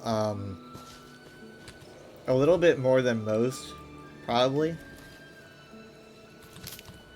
Not just because it was my first game. I'm not really that kind of guy to be biased just because something's my first. Because, like, in my opinion, the best Elder Scrolls game isn't even ESO. The best Elder Scrolls game is Morrowind. even though it's not my favorite Elder Scrolls game, if that makes any sense. But Skyrim has a lot of good stuff to offer. I think, though, if I played it like when it came out, and I was a big Elder Scrolls fan, I probably would have been a bit dismayed by how it takes a step back, gameplay-wise, and maybe even a bit more numb lore-wise. Someone came into your chat, told you to be Argonian, and then left when you weren't. I would have done the same. I was kidding. But you do get that really cool, underwater breathing perk if you're an Argonian. An Argonian on the cover, and then somehow Stress Guy flips his table.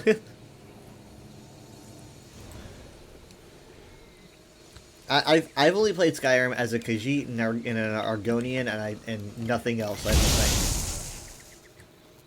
I don't think I ever did anything other than that.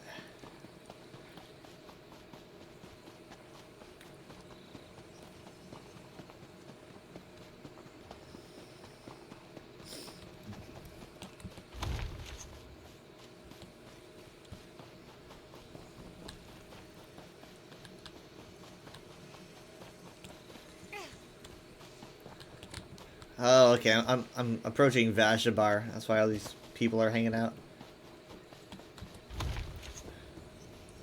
Nothing here looks made in any way. You can see, like, I think this is like a branch holding a rock, though.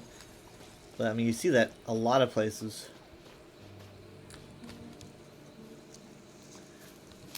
You played through as an Argonian and as an Orc. Shocker, I know. Very original Skyfallen Games choices.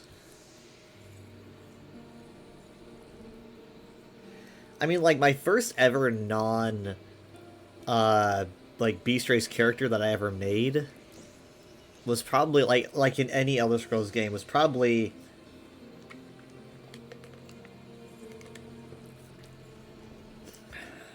I don't know, was it... It might have been my Direni. Saniel? It's either Saniel or Trivia Knight. I forget which one. Maybe, or Betrod. God, I'm trying to remember which one's first. It might have been Betrod. Because I think Betrod is older. Oh, wrong button again. I don't remember this big body of water here.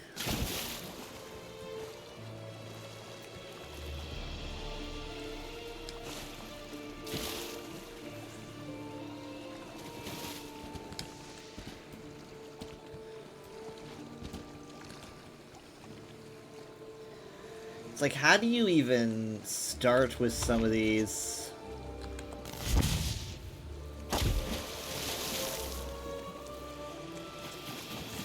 Just here for the nerd route.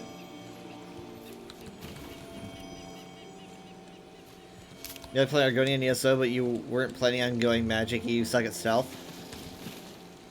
Eventually, you'll go the ways of the stealth archer at some point. You'll find the beauties of Stealth Archer in Skyrim, and you won't be able to turn back.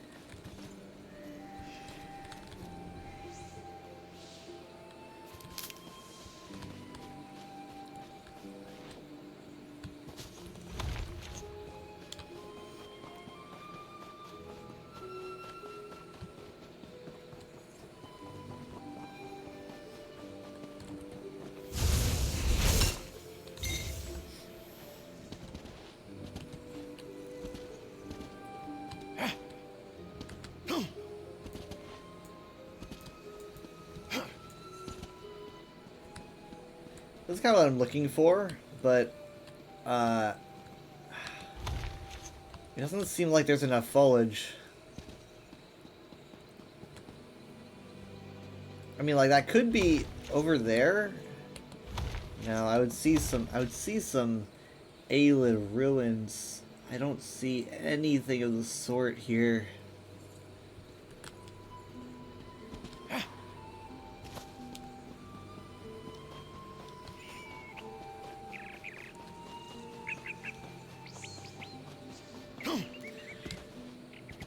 I am so tired. Like, my brain is not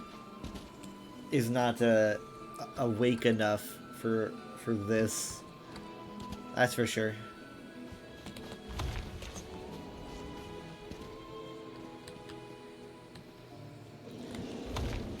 I mean, that might be good up there.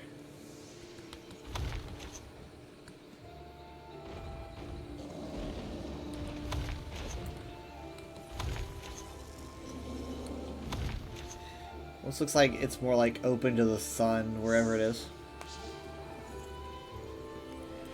You play Oblivion just to see your wife Quillweave. I was playing Oblivion the other night.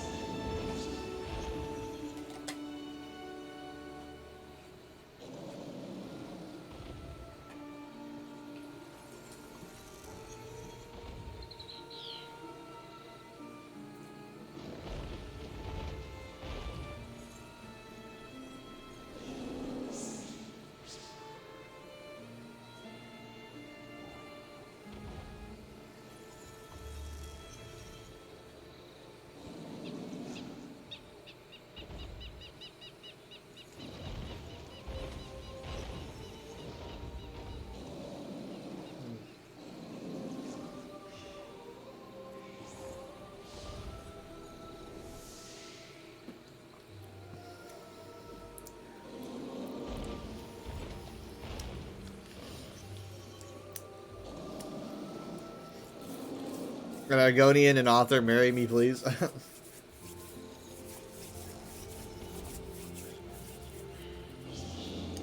Is that why you find Cloud so hot?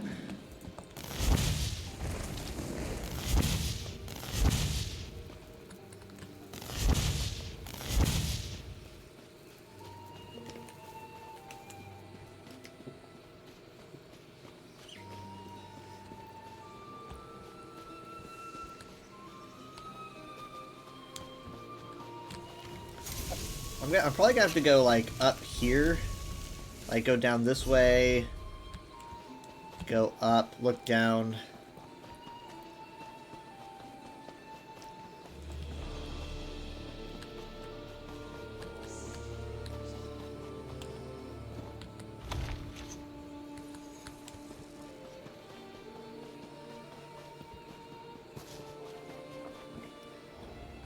Probably gonna end up like just stumbling upon it.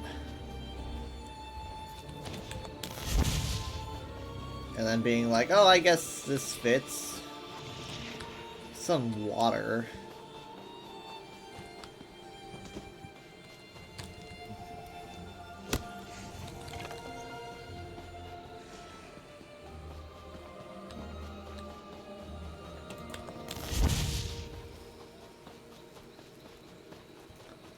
I wonder if this is like what we'll end up be doing. That was a sentence. On the next stream, like I'll bring mom and dad and I'll be like, can you help me with these? 'Cause I am lost.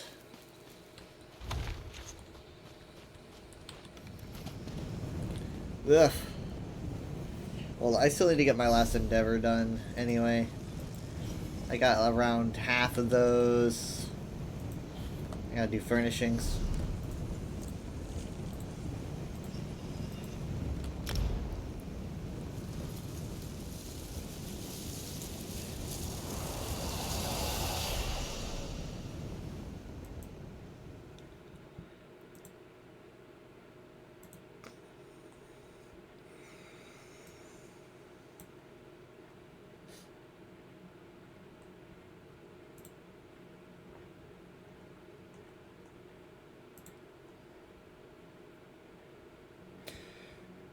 So yeah, the next update, I think it's gonna be in like a month, like less than a month at this point, probably.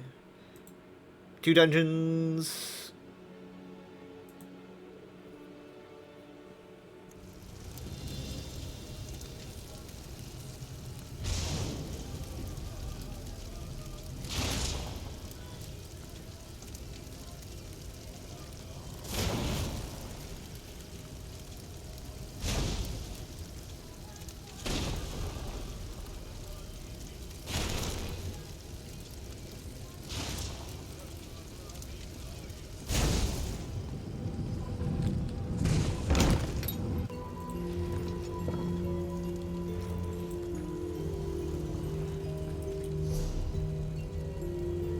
Okay, so,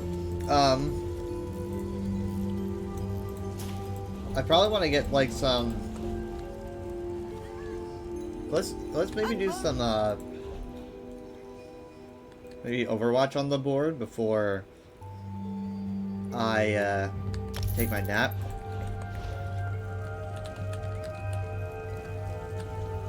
Because like, you know, I wasn't really even planning on streaming tonight. Because I do need to get a nap. And then I need to be up. And then get my car registered. And then go back to sleep.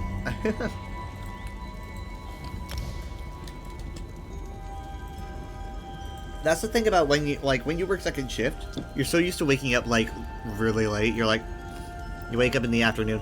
So like if you have to do something in the morning that's important, it is really hard because you're so used to waking up at noon or 2 p.m. And that's me, right? I can't wake up by 9 after my usual bedtime. Sometimes my usual bedtime is 9. So it's like, yeah, I gotta figure out a way to make this work with me. So I will be back. We'll be doing some Overwatch. I don't know how much, but a bit. And then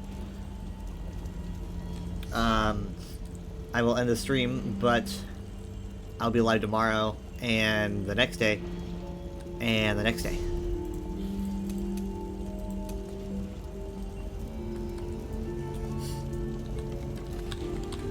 No nap, only ESO.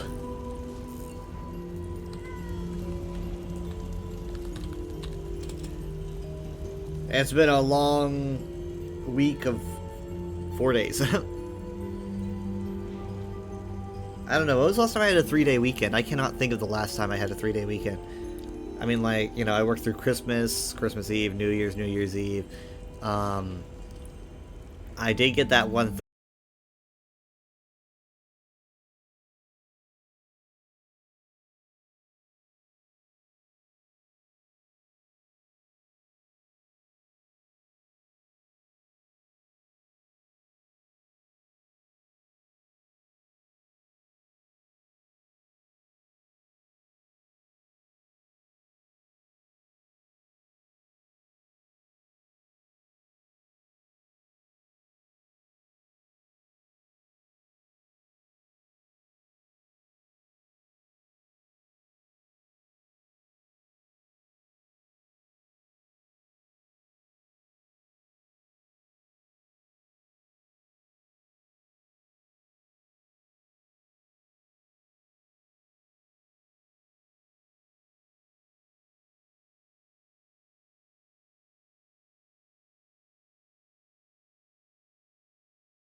Hello, I return.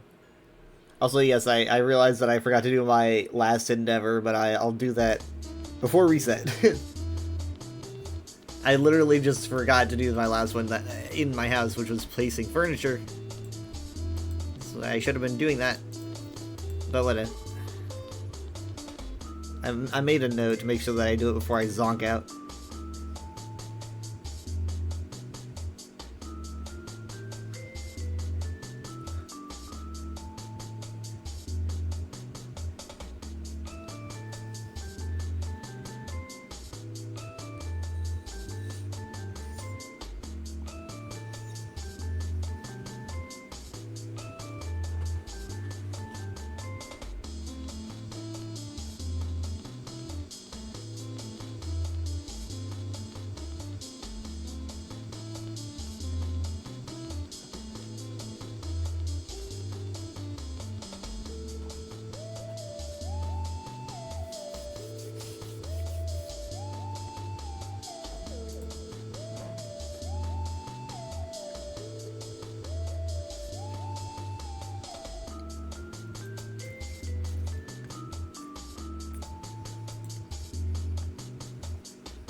I wonder why the queue's taking so long. Usually it doesn't. It wouldn't be if I went tank.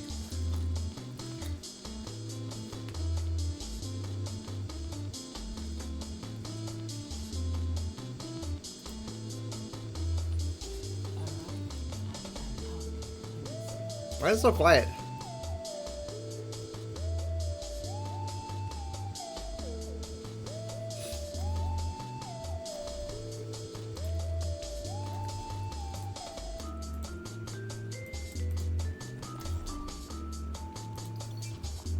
I got damage. Wait, hold on. Oh, did he want Genji? Did he want Genji? I think he wanted Genji. He said no. Oh, he said I'm so sorry, I'm about to be useless. Oh, this person's okay. I thought they were mad that I went Genji. Well, whatever. I'll be Hanzo.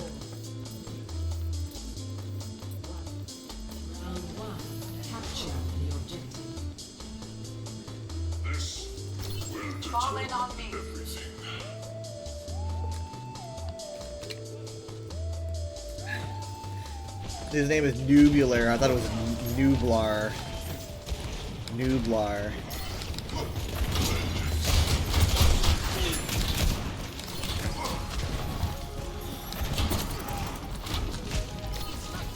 Anyway, so Overwatch had like their own little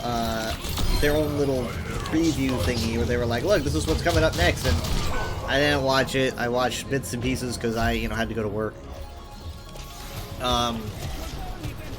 I talked about it a lot. Oh, what a sleep! What a sleep! I talked about it a lot last night, but I wasn't streaming last night. I was playing with Minchi and Craze was in the call, so I was talking about it a bunch, but... Oh shit! That was a bold sleep, though.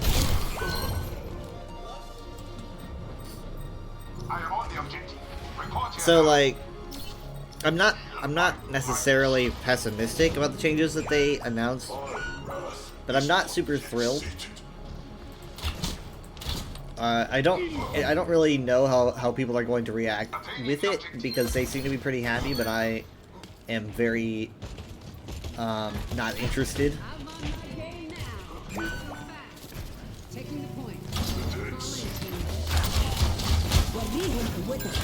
Oh, I'm gonna get shattered or some shit. Oh, almost worse. I should have turned around. So let's just get this out of the way. What I am kind of worried about the most with Overwatch is that they have announced this thing called Perks, which is going to be a new, I guess, addition to the game, be it like quick play, competitive, or whatnot, not an arcade thing. This sounds like an actual full thing that will be in the full game professionally. Essentially what it is that when you like start a match, you get to choose a perk for whatever character you are playing, and that will change how your character plays. It's like, for example, if I'm playing Hanzo, it might be, oh, you get an extra dash, you know, or maybe your dragons move a bit faster. I'm making that up. I don't know what Hanzo gets, but that's the idea. To not really know what your enemy has in a game like Overwatch feels kind of sacrilegious to me. Something that I always appreciated about Overwatch was that it worked like checkers or chess, but as a first-person shooter.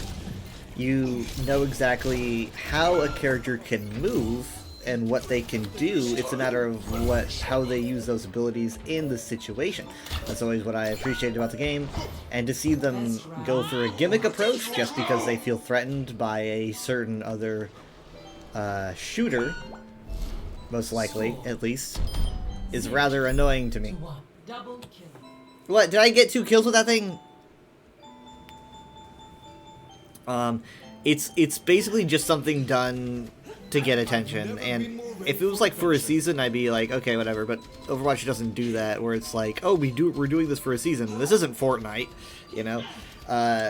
So that, yeah, let's just get that out of the way. That's what I'm concerned about the most. If we start talking positive, well, okay, let's talk a little bit more about not really the negative, but the less desired stuff, and then we'll like lean into the more desired stuff, because I don't want to like flip-flop constantly between what I like and don't like. So I'm just gonna cover what I don't like entirely first. I'm a little bit underwhelmed with the hero that they announced. You know, pretty much, it just kind of seems like they pretty much put her in there to put her in there. I don't really see anything significantly special from her yet. I could be wrong. I felt that way about Sojourn. I really did. And then I was proven wrong. Sojourn has a place, even if, you know, by herself she might seem a little dull. But I'm not really getting the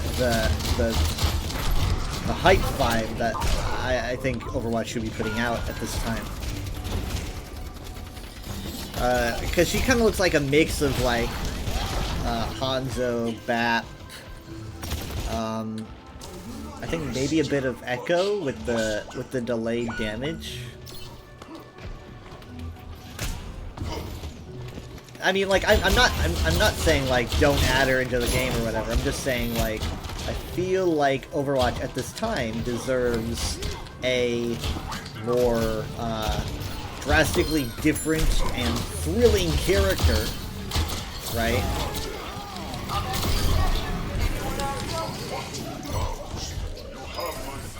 For example, when Overwatch 2 was announced and it was still in development, I want to say within like probably 3 months before it released, they released an article talking about how they were going to approach hero creation in Overwatch 2. And what they said about hero creation made me feel pretty uneasy. And that was, they said that they were going to take a more conservative approach and try to... I think they wanted to make characters that were less different and more of a safe, maybe even changed up version of the characters they already have. I can't remember the exact quote, but because this was 3 years ago at this point. 2.5 years. So them saying that they were going to play it safe with their characters and kind of just rearrange old characters' formats just to make new ones. I was not happy about that. I didn't really like that idea. And then Overwatch 2 released in October of that year, and it was not like that at all. That's a good shatter. It was not like that at all. You had heroes like Kiriko, right, and with her incredibly interestingly unique ultimate, and you had Junker Queen with her intriguing mechanics. I mean, like, meta or not, who cares? They were fun to play, and they had things that were unlike the other heroes that they already were. I mean, Kiriko could literally straight up teleport to people for heals. As a support, that's something I always wanted to do. And Sojourn, like I said, Sojourn was a little bit run-of-the-mill, but when you get a handle of her charging ability, she kind of plays almost like a Zarya, but like for damage. A lot of movement. And then, as time went on, we started getting other stuff in 2023. You know, like Lifeweaver, I believe Malga, Ramatra. All these characters were so unique. Lifeweaver especially. Lifeweaver, I think, was the biggest deal because when he was announced and shown, they were like, check out Life Grip, and everyone went ballistic because Life Grip was like one of the boldest choices Overwatch has ever made. They were literally saying you can grab your teammates and move them around. And that was, everyone was like, this is a bad idea. People are gonna troll with this ability so hard. But then Blizzard was like, oh, we know, that's why we made it so that you can't troll very easily, blah. And so when Lifeweaver actually dropped and was brought into the game, he was actually just like very fun to play. I think he had a very low healing output at the beginning, but in terms of like mechanics and ideas, he was definitely very fun to play and still is. Shit, it's like, did we try? Malga doesn't really play like I generally like to play my heroes, but he's at least has unique stuff going on. Being able to like buff people within a radius, like kind of like Lucio, I guess. But they have to do like a damage output, and then also cage match is really cool. So, I mean, like, then around Hazard, you know, the last hero that we got, I started noticing some retouches of skills. I don't know if I'm just being like biased or whatever.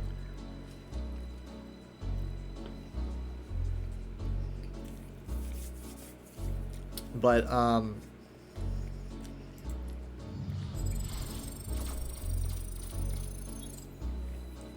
Hazard has like, okay, well, his wall is like Mei, kind of.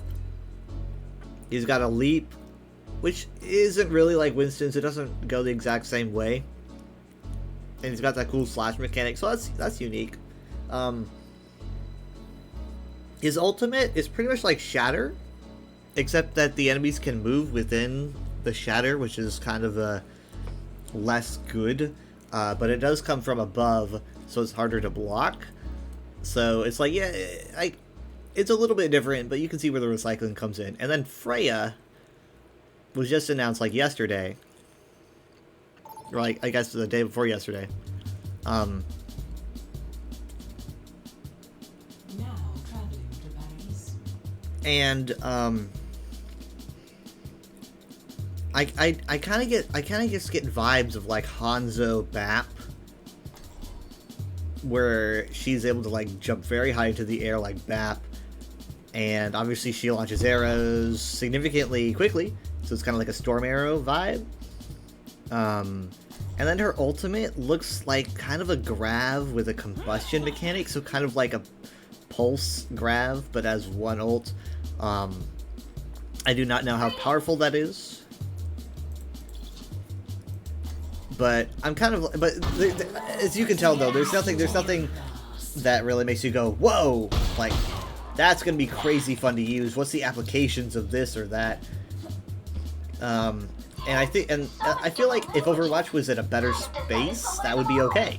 I feel like if Overwatch was doing great That would be fine. It would be like, okay, new hero. We could definitely tolerate a little bit of a meh character. But with like all this stuff going on, Overwatch being brought up, no matter any, like, you talk about rivals and someone's gonna bring up Overwatch. It's just how it is.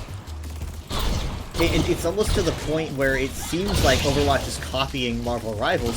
That's how much people are bringing it up.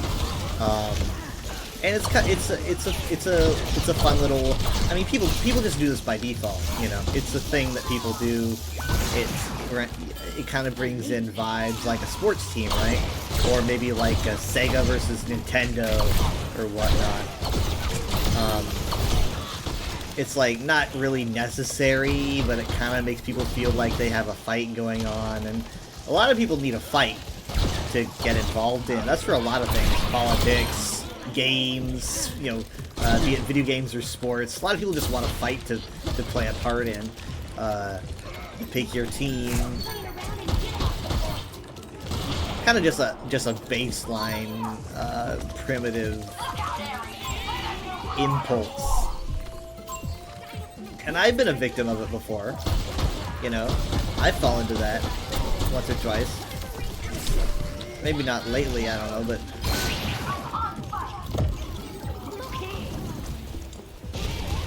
but like what I feel like it's just kind of irresponsible and not helpful when it comes to like pitting games against each other. It does, like, not even over, like, sure, I play Overwatch, but like it happens with other games as well. Where like you'll be like, oh, this game that's sort of like this game can't compete. And it's like, well, there's people who like both, whether I play them or not. I don't know. Oh, he's so close to dying.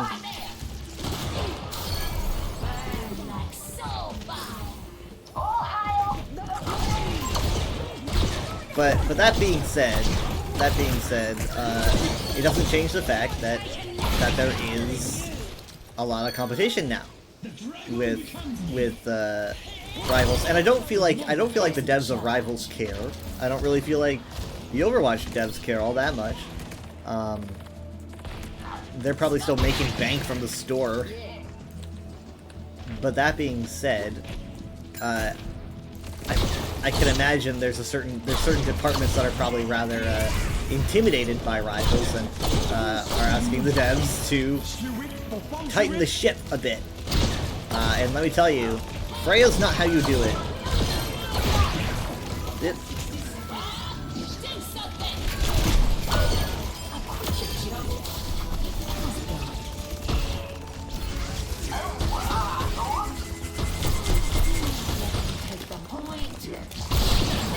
See ya!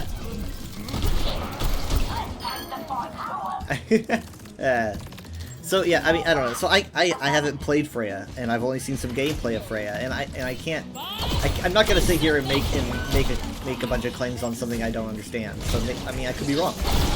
Like, for example, Sojourn seems really boring when you don't put together like her amazing, like, oh, what she can do with her charge up rail combos.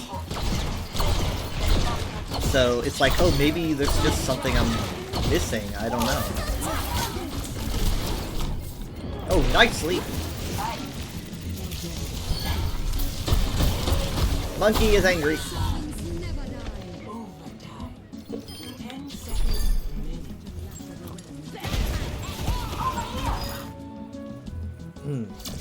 Good job.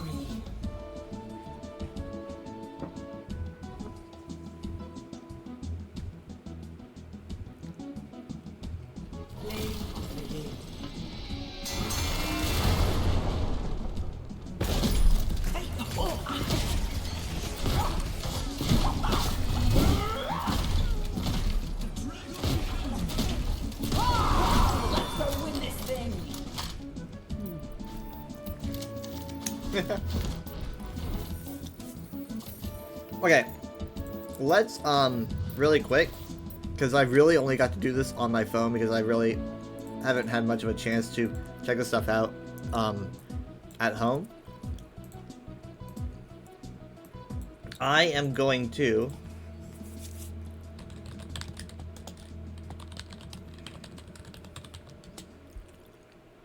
okay, it's Freya but with a J. Okay, so let's see what Flats has here, really quick.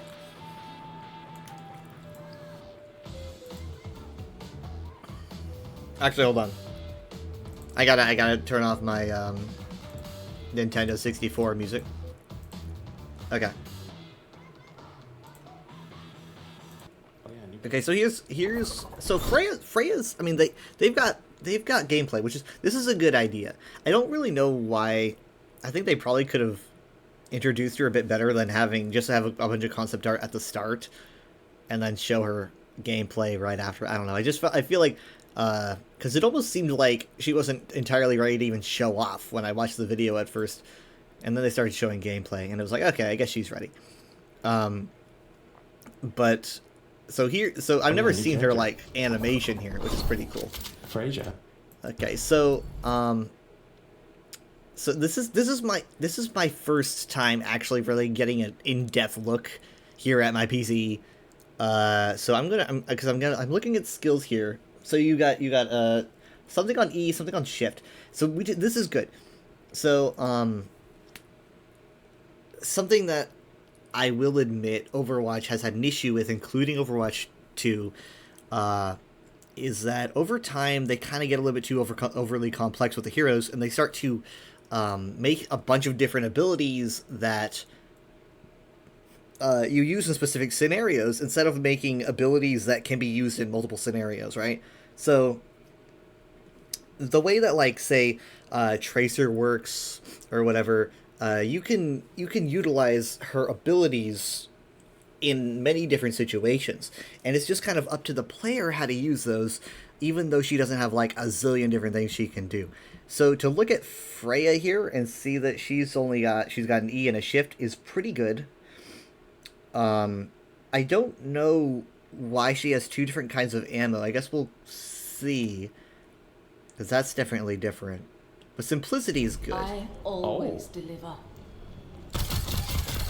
Okay. It's her like primary and then secondary. So primary has like a 12 shot. Never stood a chance. It's like 6 shots and then reload. Okay, so 6 shots reload like Cass. Or maybe he just reloaded. No, it looks like it's 12. 12 until reload. Oh, yeah. No, he keeps doing it at 6. Does it force you to do that? I don't know. Maybe it's just because he gets the kill that he reloads himself. So let's look at see what the secondary fire is. Okay. So these are the perks, I guess. So like this is what she would get as perks. And then track our enemies hit by 3 regular bolts in quick succession are revealed for 4 seconds. Eliminations grant 2% ultimate charge. Killing blows grant 4. This is Flats, by the way, giving credit. Wait, that's kind of nuts. Okay.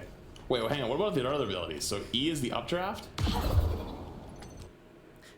Okay, so E is that jump. E is like a BAP jump, but here's the thing that Freya has that BAP lacks, and that's that Freya can do this updraft immediately. BAP needs to do a charge, and also obviously BAP as a support won't really have an offensive need to do that as much as Freya does. So you will definitely be seeing more jumping up and getting a bunch of cool shots from Freya than BAP. And the fact that she can do it immediately is pretty sweet. You could this would be pretty good against like a shield offensive, right? You're dealing with people behind a Rhine, and you just can't get to that shield. So you would just do your updraft, and instantly you have the high ground, right? And you just like get a few good shots, but you only have a certain amount of time to do that, therefore making it more skill based and exciting. which I appreciate. I don't know what shift is. Okay. Wait, I already have another one? Updraft grants a temporary free use of quick dash. Wait, hold on. There's more? Wait, you get like more of these? How do these perks work? Do you get like perks per skill? Or what? How does this... That's like 4 perks. Oh, Jesus Christ. See, I'm already not... I'm just not optimistic about this perk thing. Jobs done after killing blows on 5 unique enemy players permanently reduce the cooldown of take aim by 20%. Wait, that sounds cool. Don't mess with the best.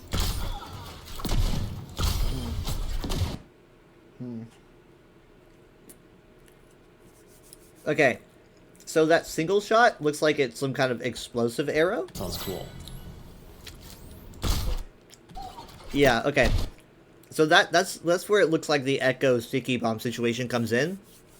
You stick it, and then it goes off like a few seconds later.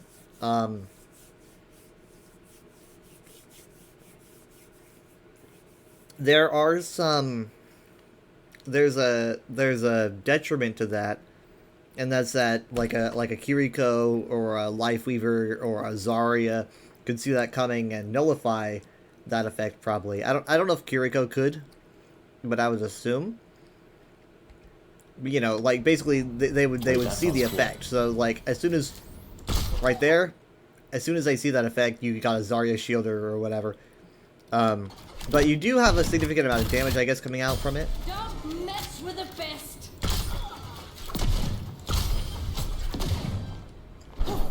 Okay, and that's the dash. Wait. Hold the phone. Stop the presses. Is the thing around the ultimate the perk thingy? Is that what that is? Oh my god, wait, is it like the more damage you do, the more perks you unlock? Oh my god.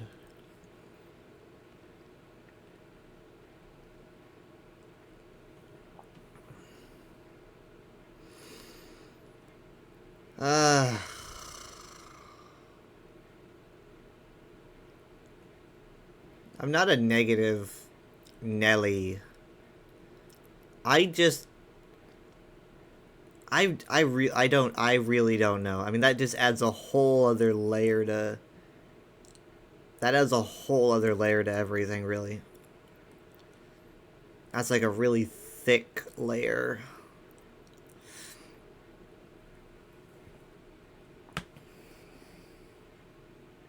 Does it randomize? If it randomizes what perk you can get per, like, checkpoint, that would be even worse.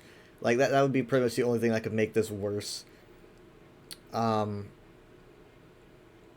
like you're playing a roguelike, but as Overwatch. It seems like an arcade mode dealio. I mean, I talked to Minty about, like, why I didn't like this idea. Let me see if I can force it to be higher quality.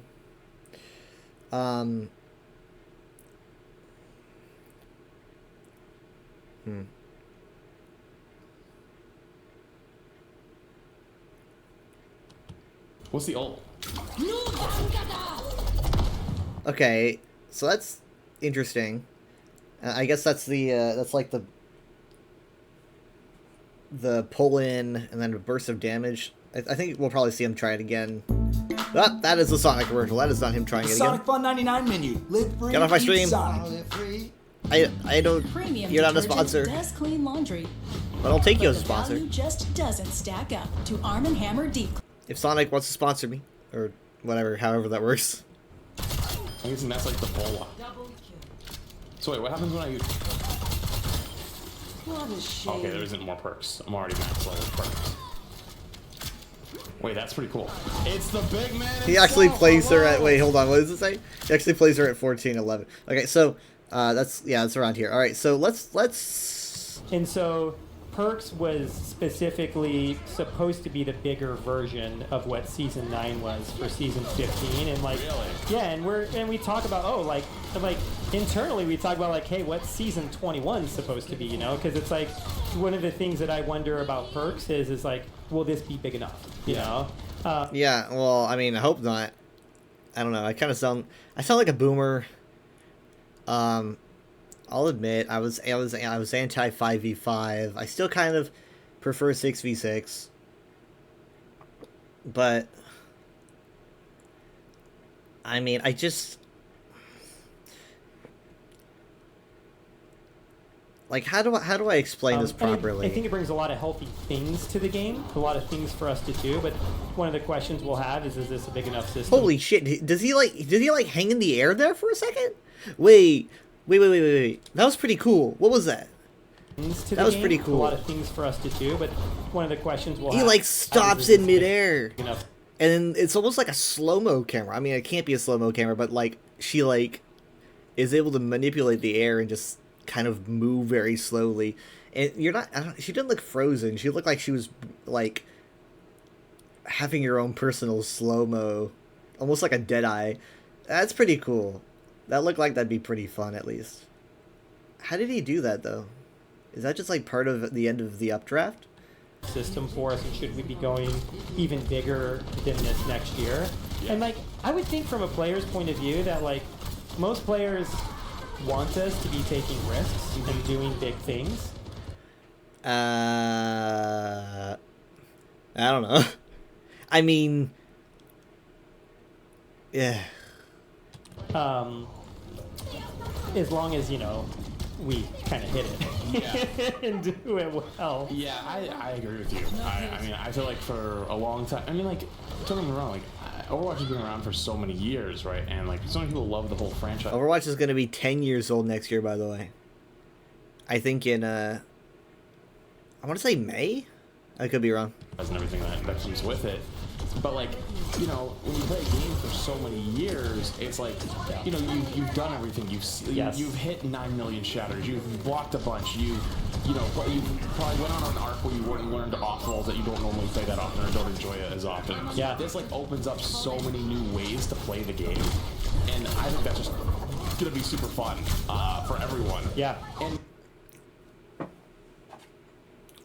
okay.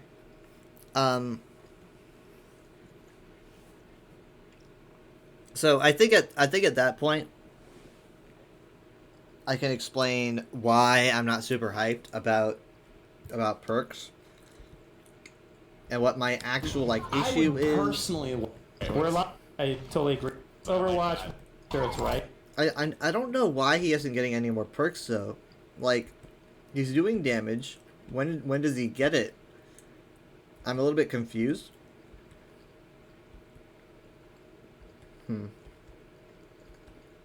No, there's actually just the two different... I don't know where it comes in. About it is, I think it could actually a lot of crossover between comp and quick. You know, there's like a pretty... Okay, but here's my issue chunk of players that with Perks. So, you know, you're playing, and apparently you can choose between 2 perks. It looks like you get to do it on 4 intervals. I could be wrong. 4 intervals. That means that by the end of the match or whatever, you like have a chance to change your character like 4 times. It looks like, because like he hit like halfway in the training room and he was able to choose another perk. Now, I don't know if perks stack. I don't know. But either way, even if they don't or if they do, you're still changing your character up to 4 times. And that means like at a certain point, instead of having to mentally keep track of only ultimates during the game, oh, does Ryan have shatter or whatnot, you're starting to think, you know, it's basically like, does Ryan have shatter? You know, do I have life grip to counter shatter if our support gets pulled in? And now you have to add on, like, oh, does Ryan have that perk where when he shatters, he also does a damage over time effect to the enemies? Does he have that yet? has he reached the point where he unlocks that perk or whatnot. It's basically like, it just feels like a whole other thing to carry, and another reason why I think that Blizzard's excuse to put away 6v6 because it was overwhelming. Another reason why I think that was just bullshit. Like, no one said it was overwhelming, especially now that you're adding perks. I don't think you care about it being overwhelming. That go back and forth between those. Stadium might just be Stadium players. And it actually means a lot for us in development, because it means that, like, a big Stadium release doesn't get the rest of the player base excited, so we have to, like, know that, like, hey, you've got to still be focusing on both sets of people in the game. But so, like, the Stadium is the most different thing that we're doing, so I think that inherently it's going to feel bigger and more exciting, you know, and, like, and also riskier, you know, it's because it's hard to know exactly how players are going to react to it. We have fun with it, you know? Yeah. The 3P is fun with it, too. I cannot wait to see what you all think of the 3P? The third person. Oh, yeah. That's wild, and it's so funny. I'm actually glad. Because, like, you know, like, people always sit for Overwatch stuff. It's like, even something like skins, right? It's like, well, you don't always get to see your own skin, you know, because you only get to see, like, whatever is in your hand. I think little things like that will probably go really, really a long way for people. Just like, you can have the option to do either, you know? It's so funny that after this, I'm a bit more like, oh, Freya looks more fun than I thought, right? But now I'm also like, perks seem worse than I thought. So, you can't see it, but right now, he is able to select another perk. I'm covering up the selection thing, but he is able to select another perk. And let's see what happened to get him that. You know, because you only get to see, like, whatever is in your hand. I think little... Okay. It looks like it was just damage. I think so. So at a certain point, you can now get another perk. A long way for people. Just like, you can have the option to do either, you know? It's like, if you like third person, do third person. It's actually pretty crazy. So, like, and the reason we did it wasn't for to see the skins, you know? It's like, it's a mode that is a little bit more focused on abilities than aiming, you know? And because that, like, you can get a lot more movement in there. Team fights get crazier. People are all over the place, you know? It's like, Genji can basically... I was scared when I was told age-related macular degeneration could jeopardize my vision. Another thing is, I don't just think that they really acknowledge how a perk that might give the player an objective could be incredibly counterintuitive. Like, for example, there was one where it was like, oh, like, you know, eliminate 5 different players to acquire this perk or whatever. You know, you get a damage boost if you eliminate 5 different players.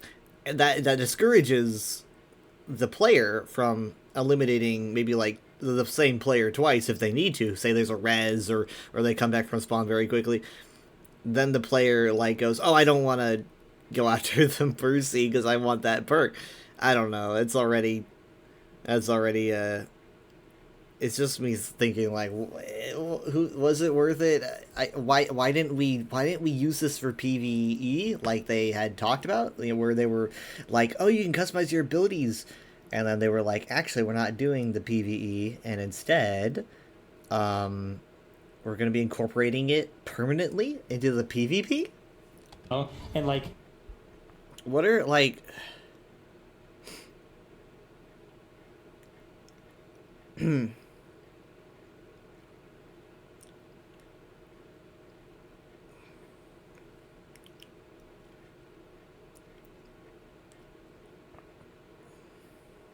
Yeah, I mean, like, as people were saying, it's going to be hard to balance, too.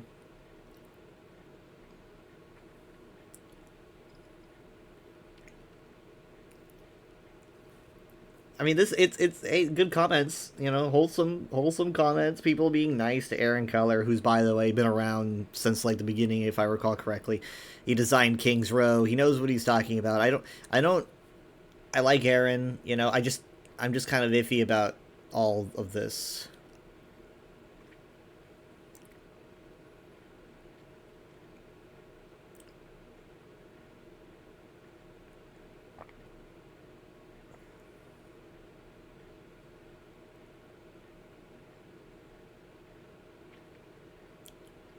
But I definitely like Freya more than I used to.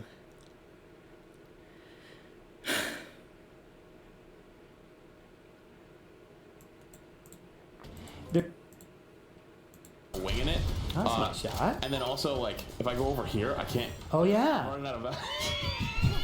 It's been a fun series of Vet Stick because so apparently Emong and me have the same account, so we were fighting when I was signing him out and then he was signing No. Yeah, so I love that it's the two of you too. That's pretty amazing. Well, because I kept signing out and someone else, I'm like, I don't know who it is, but I'm warring with somebody, and then somebody came in and said, Emong keeps getting signed out. I was like, oh, that's me.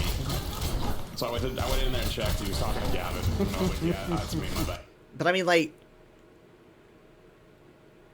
I mean, as someone that's been playing Overwatch since, you know, the year that it came out, very like at this point, again, it's gonna be.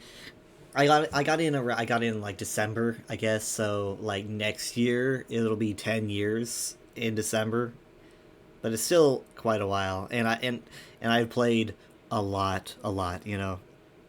Like, by the time that I was streaming this game, I had already played for, like, with 3 years? No. Yeah, 3 years, I guess. Maybe we're, like, 2.5. But, something like that. But, I mean, like, and I had it, I mean, I had it on PS4 before I had it on PC. But, like,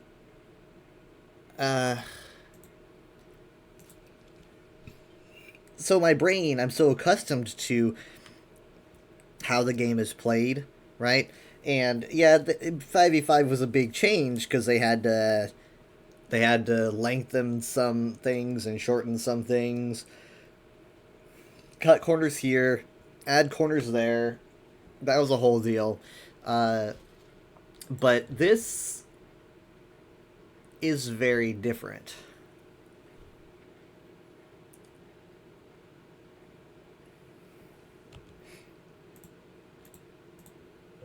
Though I feel like it's like, oh, of course it's different, but like Let's make history. I mean, say you have Ana, who has like a perk when she uses her nade that you, I mean, this might be kind of OP, but like, oh, you can't cleanse the anti from the nade or whatever, and then you have Kiriko who just doesn't know that Ana's using that perk. Kiriko drops Suzu. And then it's like, well, why didn't that cleanse? Oh, it can't be cleansed because Ana's using the non-cleanse perk. It's like, there was no way that I could have known that she had that, you know. Whereas with ultimates, you play long enough, you're like, that Hanzo has ult. I mean, I've gotten to the point where I can literally go like shatter in a second, and then the shatter comes in. I've just played that long. You just kind of get like a spidey sense sometimes. But I just don't, I don't think that perks are capable of spidey sense, you know? I don't think that can work, and so obviously it's very threatening to me. How is he moving? Also, by the way, Venture is a very good character design. I don't really know how powerful they are on the higher levels. Probably not incredibly powerful, but that's not really the point. If we're gonna be considering like how fun a character is to play, Venture pretty much hits the classic Overwatch hero feel by, like I was talking about, having very few abilities and then being able to use those abilities very well. Like, for example, Venture has 2 abilities.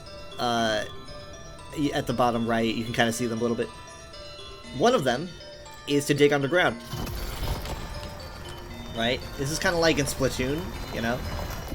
But you can't be damaged when you're under the ground, and they get a very short time when they can be under there. Secondary, you get the Drill Dash.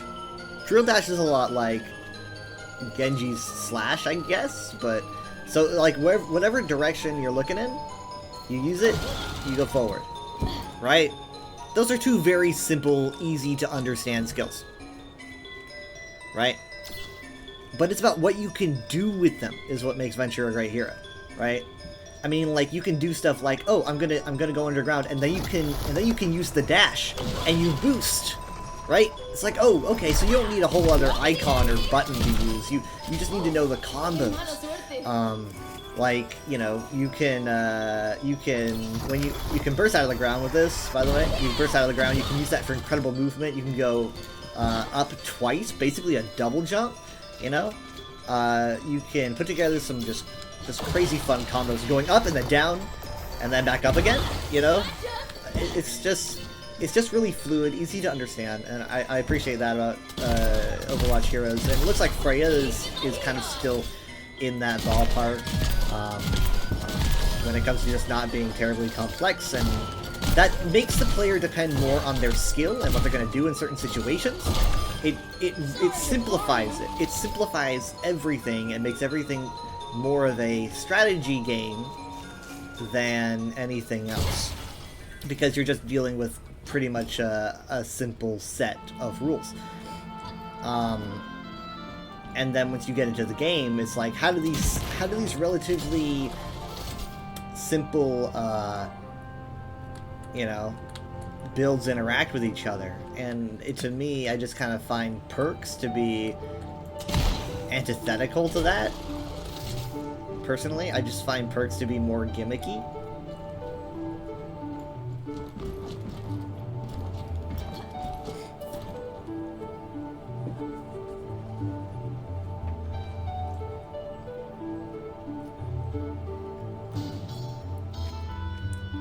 And you know, I'm not a hater of anything that comes out that's new. I've never been like that for Overwatch. Like I said, I've been here a really long time, and I have said that Overwatch at the moment is more fun than it's ever been, in my opinion. I've had more fun with Overwatch 2 than I probably had with Overwatch 1 at any point. And part of that is due to the consistent release schedule of like maps and characters and how they interact and bounce off each other. But it's also just because it's, you know, it's fun as always. But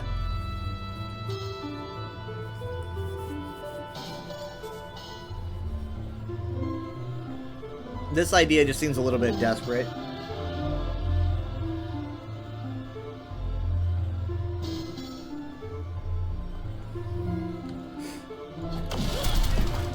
Yep. And I especially just find it weird because it's kind of like what they were talking about with PvE, and then they said they couldn't do it, and then they put it in PvP, and it just makes me think that instead they were just like, yeah, we actually just realized that no one wanted PvE. Like, they said they did, but no one bought it, right? That's what it feels like. Because here's the facts. Perks are not exactly like what they said PvE was going to be. Perks are you're customizing your hero on the fly. You're not stacking a skill tree. That's true, but it's at least close, where you're being able to like change your character on the go with new ability animations, or rather effects. It's at least close enough to what people wanted, and that's why a lot of people are hyped to see it in PvP. I think the reason why we're not seeing it in PvE is because when they released the PvE pack a year ago, I would say very few people probably bought it. A lot of people just didn't even know it existed. Like, I can only imagine a certain, like, percentage of the Overwatch fandom bought that pack and played those missions, and so the suits at Blizzard were probably like, no one wants PvE, they say they do, but they don't. And then they were like, well, now we figured out we can do perks, but no one wants the PvE apparently, so they put it in PvP. Because they didn't have anything like this in the missions. They didn't have perks in the missions. They just kind of had, you just played characters kind of as they were, to my knowledge. So it kind of feels like it just boils down to the truth that people don't really want PvE as much as they said they did, whether that is due to the fact that it's just not as interesting to them, or if it's due to the fact that Blizzard literally said PvE isn't happening, so that buzz died, you know? Whether it be because of those, I don't know. But it seems like PvP is the go-to. PvP kind of just seems like the favorite choice among many games these days. I mean, look at like Fortnite. Fortnite went from being PvE to being so PvP focused that people forget that it was PvE in the first place. Having like a competitive PvP experience, it just seems to always win out.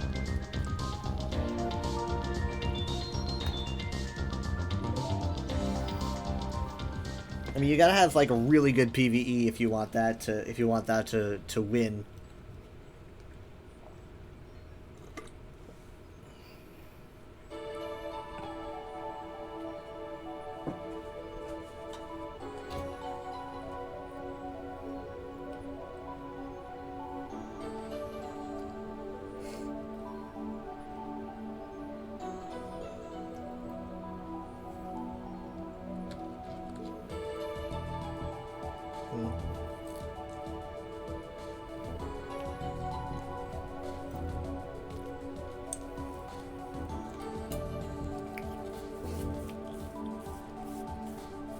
Players think they know what they want, but sometimes they really don't.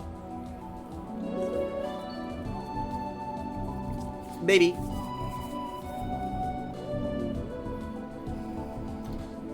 I can't say whether or not they actually want perks. I think they might. But here's the deal. They might want perks for the moment, right? Like, Marvel Rivals is a fun game.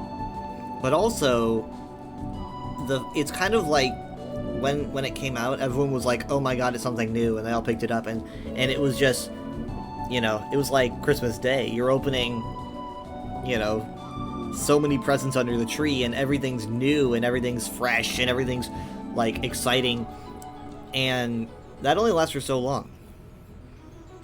Until it becomes the norm. And I think perks might actually be the same way. Maybe, where people are like, oh, it's, you know, I love this, it's exciting, look, I got all these new abilities, and then it goes from, oh shit, I love using this is new to me, to being like, okay, I'm used to this, and now I need to realize how, if it's broken, if it's underpowered, you know, it leaves the, this is fresh and new and exciting stage, and moves into the, this better be balanced or I'm leaving the game stage.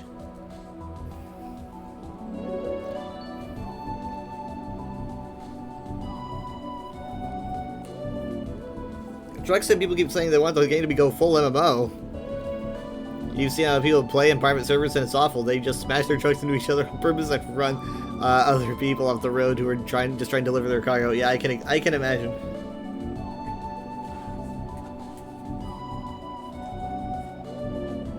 That reminds me of Sea of Thieves, everyone asking to have private servers, except people want public servers. By the way, Sea of Thieves having private servers though was an amazing idea. I am very grateful for that.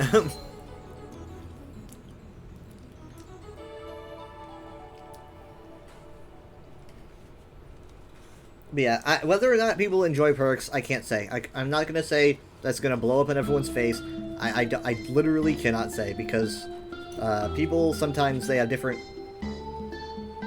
very different experiences from what I am used to. For example, a lot of these players don't even play Overwatch anymore, and the only reason they want to come back is for something new.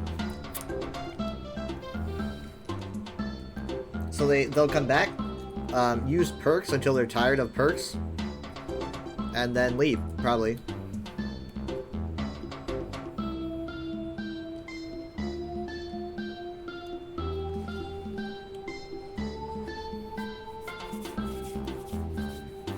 I'm just trying to think about the game in long term.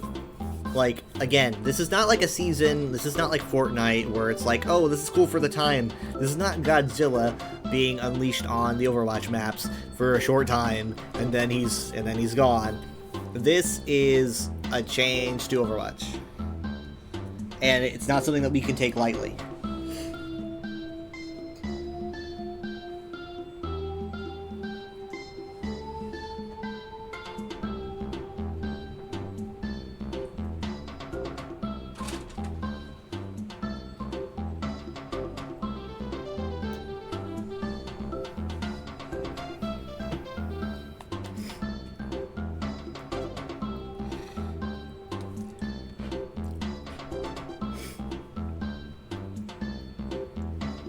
I just wish people were, you know, as wary about this as I am.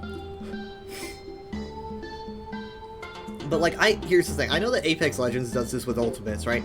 Apex Legends, well, I don't know if it's with Ultimates or if it's just in general, but I know that Apex Legends does this because I played Apex relatively recently, and I saw this exact same thing happen, where I was able to choose in the middle of a match how my character would, like, how his abilities would change. So I've got experiences with this, and I think that, like, maybe, I don't know, it feels a bit different in a Battle Royale setting than Overwatch, which is more of a condensed chess game and less of a frenzy for survival.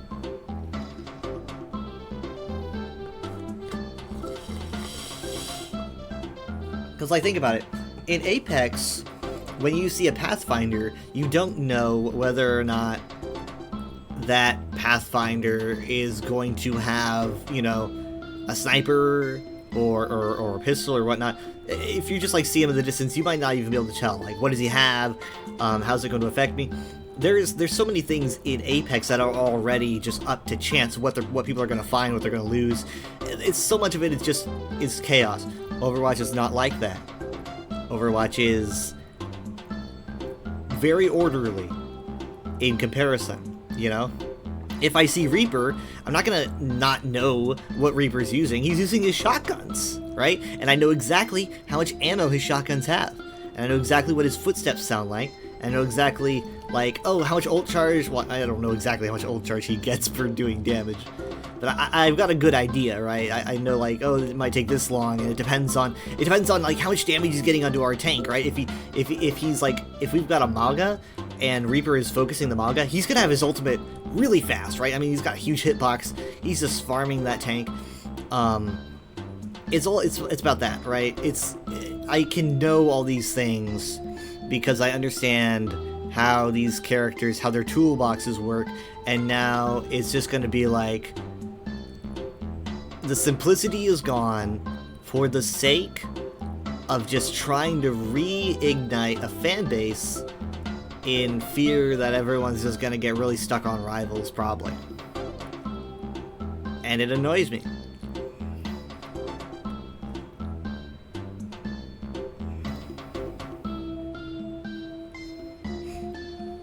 Excavation initiation!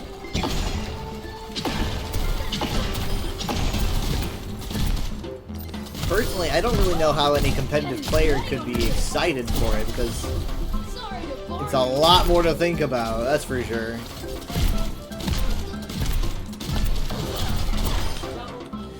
Now, Elder Scrolls Online is going in the opposite direction of this, where Elder Scrolls Online is going to simplifying their PvP and going from an incredibly customized experience to running a test that basically runs like a hero shooter, from what it sounds like. Again, it's just a test, but they're testing it. So it's interesting to see Overwatch go the direction of ESO now, and ESO go the direction of Overwatch. I have my own theories about why ESO might be doing that. That's a different topic.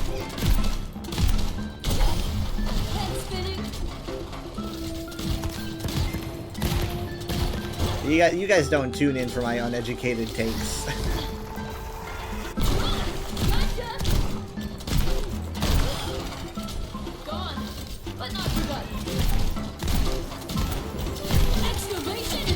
Boom!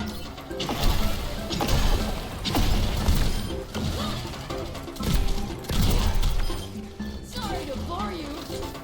Ha!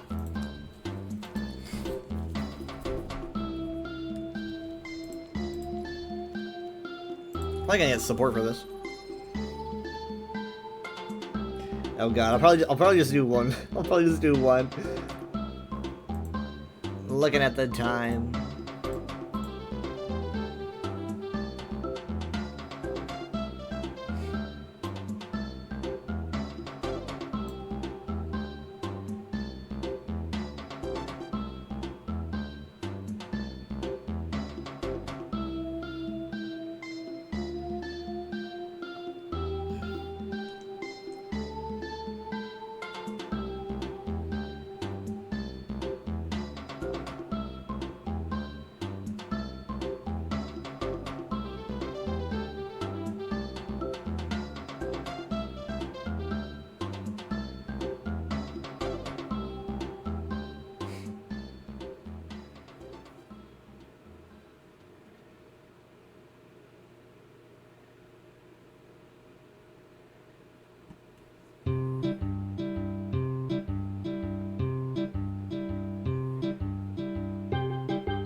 It's taking a little while.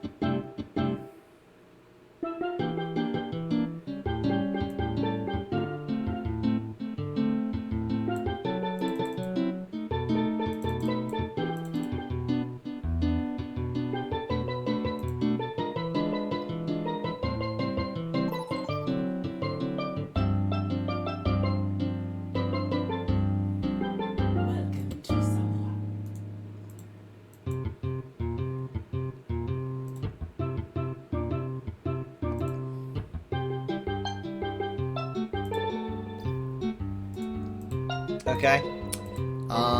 Wow. People don't like Samoa, apparently. It's weird how I keep getting DPS.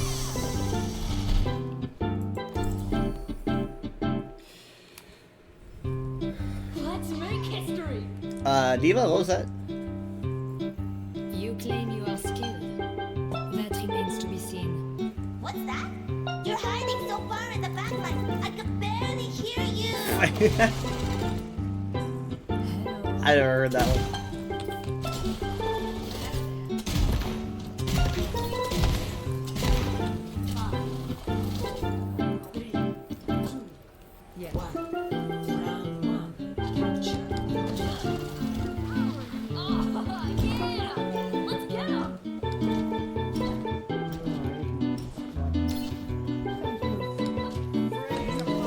Ah, that was almost me right there.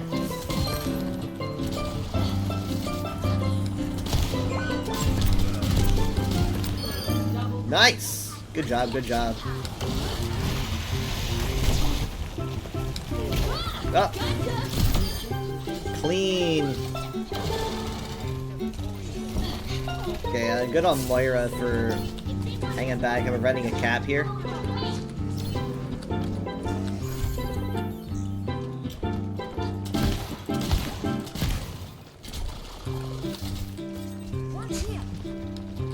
We got a Sombra in the back line. Saw her go that direction. Okay, okay, there's the shield. She's focusing me. Alright, let's go again. There's the shield again, dang it. We have so many of those.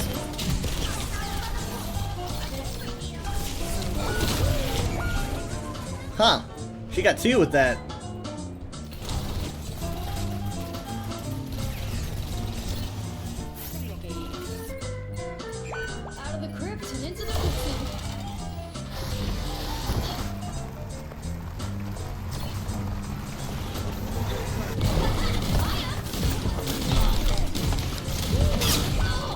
Son of a...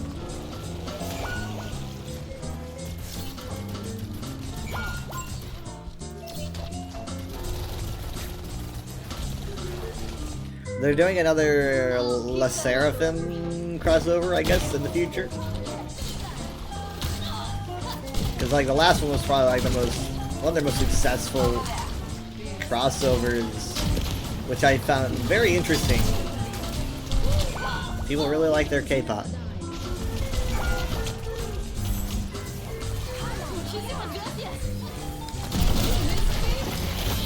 Oh, what a Suzu! That might have protected them against the damage that I dished out there.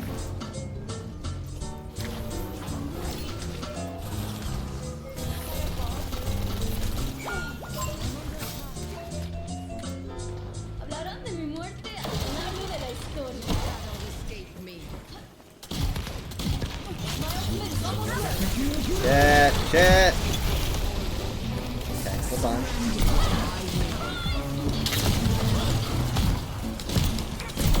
Got Hanzo, got Hanzo. Self-destruct is coming in. Oh my god, both the Diva and the Moira.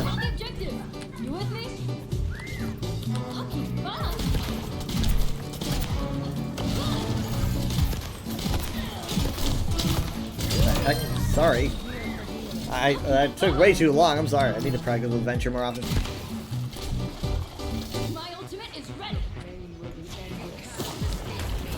I want to wait a little bit longer until they're grouped up. A little bit longer.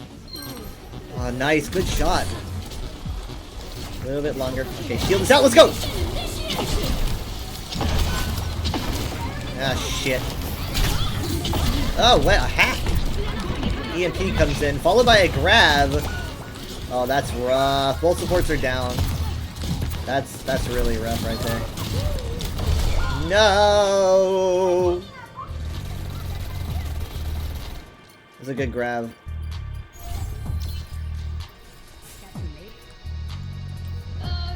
Let's try that one more time. I could use some assistance.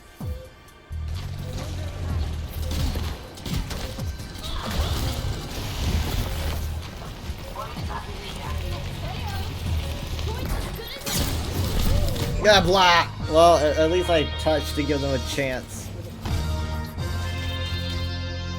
Did it matter though? At least I tried. Oh god. Oh man. Back in action, baby. Yep.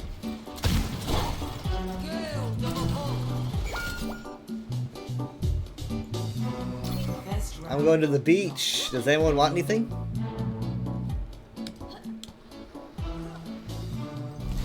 Score 0-1.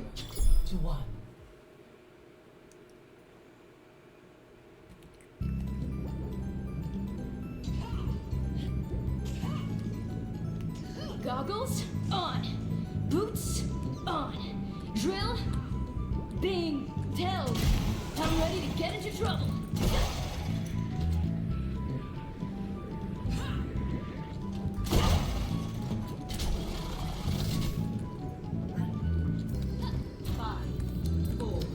Tastes like dirt. 1.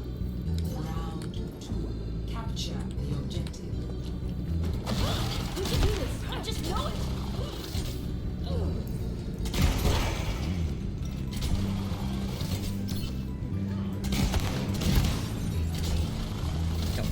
Hear the glass sounding like it'll break.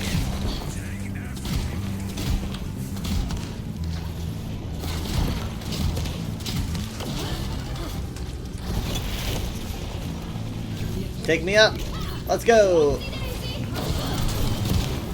That's a good Suzu. Not enough though, not enough. And I think she probably had a lot of charge from that shield. Nice, good cleanup. We got a Ramatra now, which I think is pretty sweet. Oh, oh. You're the best. I clipped Sombra. Holy shit! Oh my god, she really dished out a lot of damage really fast. Aw, I wanted to be a mommy. Venture wanted to be dead. Help, help, help, help, help!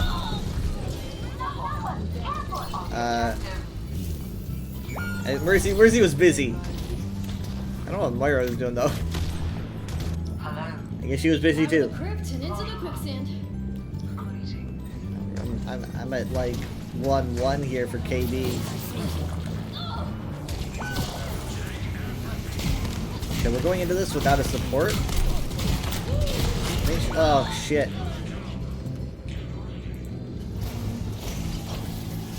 Do we have a res? I don't want to be annoying, but...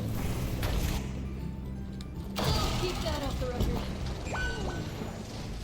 Okay, we just lost our Mercy. So once again, we're going into this fight without any support.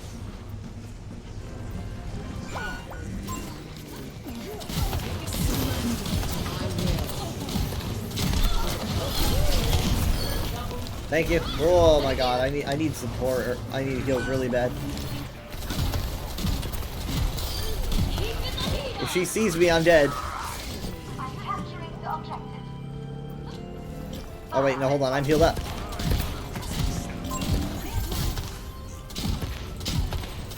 Yep, got her.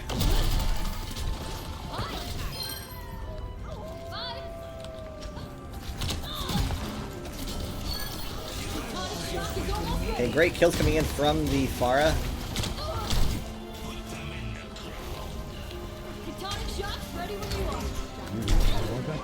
Going up!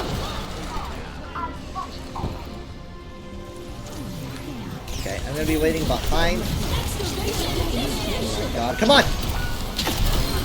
Right down the road! The Hanzo got me.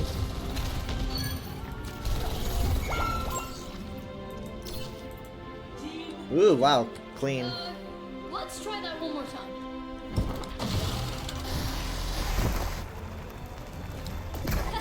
Gotcha!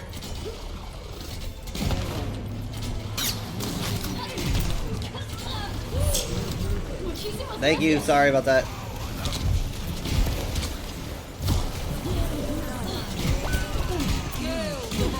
Are we gonna res? Are we gonna res the Ramacha? Okay, they're gonna try. They managed? Holy shit.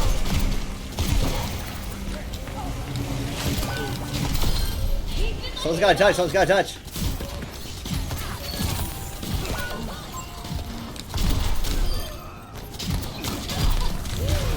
No, it's always the Sombra.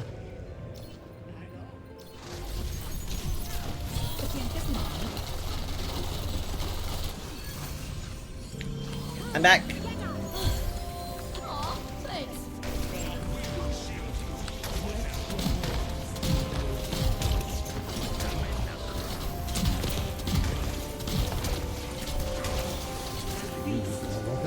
Dragon, dragon, dragon, dragon.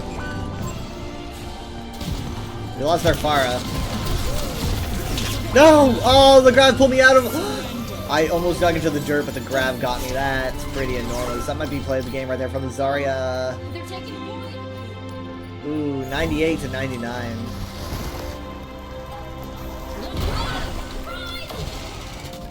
That might be play.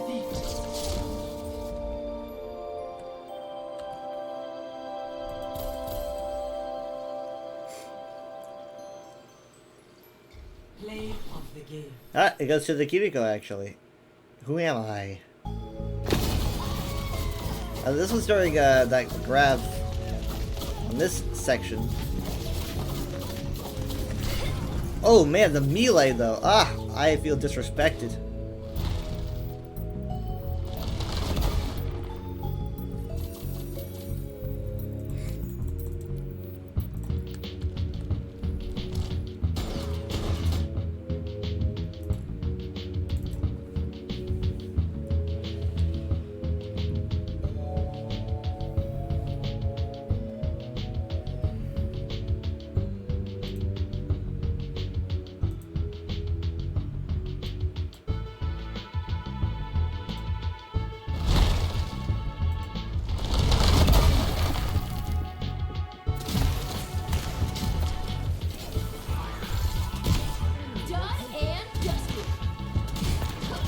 Me bullying the Kiriko. I didn't get that melee though, unfortunately. That was Moira, I think.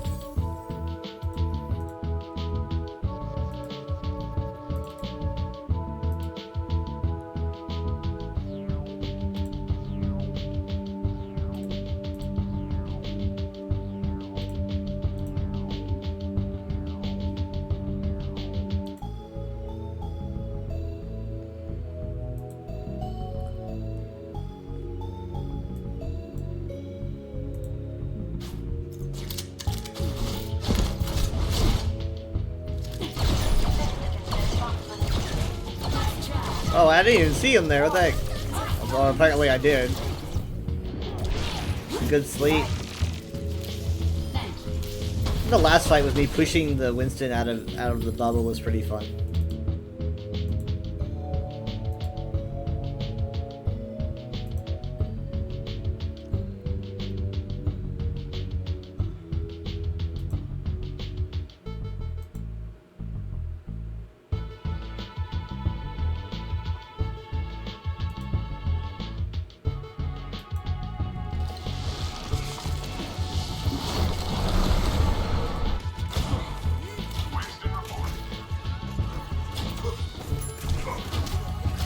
What a shot!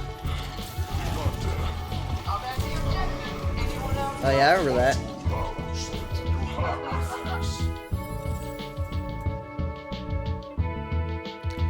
Alright, who should we raid? I'm going to go to Tyranny. Thank you guys so much for being here. It is appreciated. I will probably see you at around 9 p.m. today. unless we start earlier. I don't know. I'm just gonna say 9 p.m. It might be 8 p.m. but and then Saturday is going to be 9 p.m. probably again. But I'm just gonna aim for 9 on both days. Sundays we're gonna try to do 7. Nothing should stop us this time from doing 7 p.m. to my knowledge. We're not doing anything. There's no big disappointing football game or anything going on. So we should start at 7. And honestly, I want to kind of keep doing VR chat if we can. I like streaming it. It's really fun to stream. We'll see. We're going to be going to Tyranny. Thank you so much for being there. I will see you at 9 p.m. And on Saturday, I'll be on the unofficial Elder Scrolls Pages Twitch, if all goes well. The UESP on Twitch. Probably around 4 or 5 p.m. Central Time. All of this is Central Time. I forgot to clarify. I will be seeing you. Bye.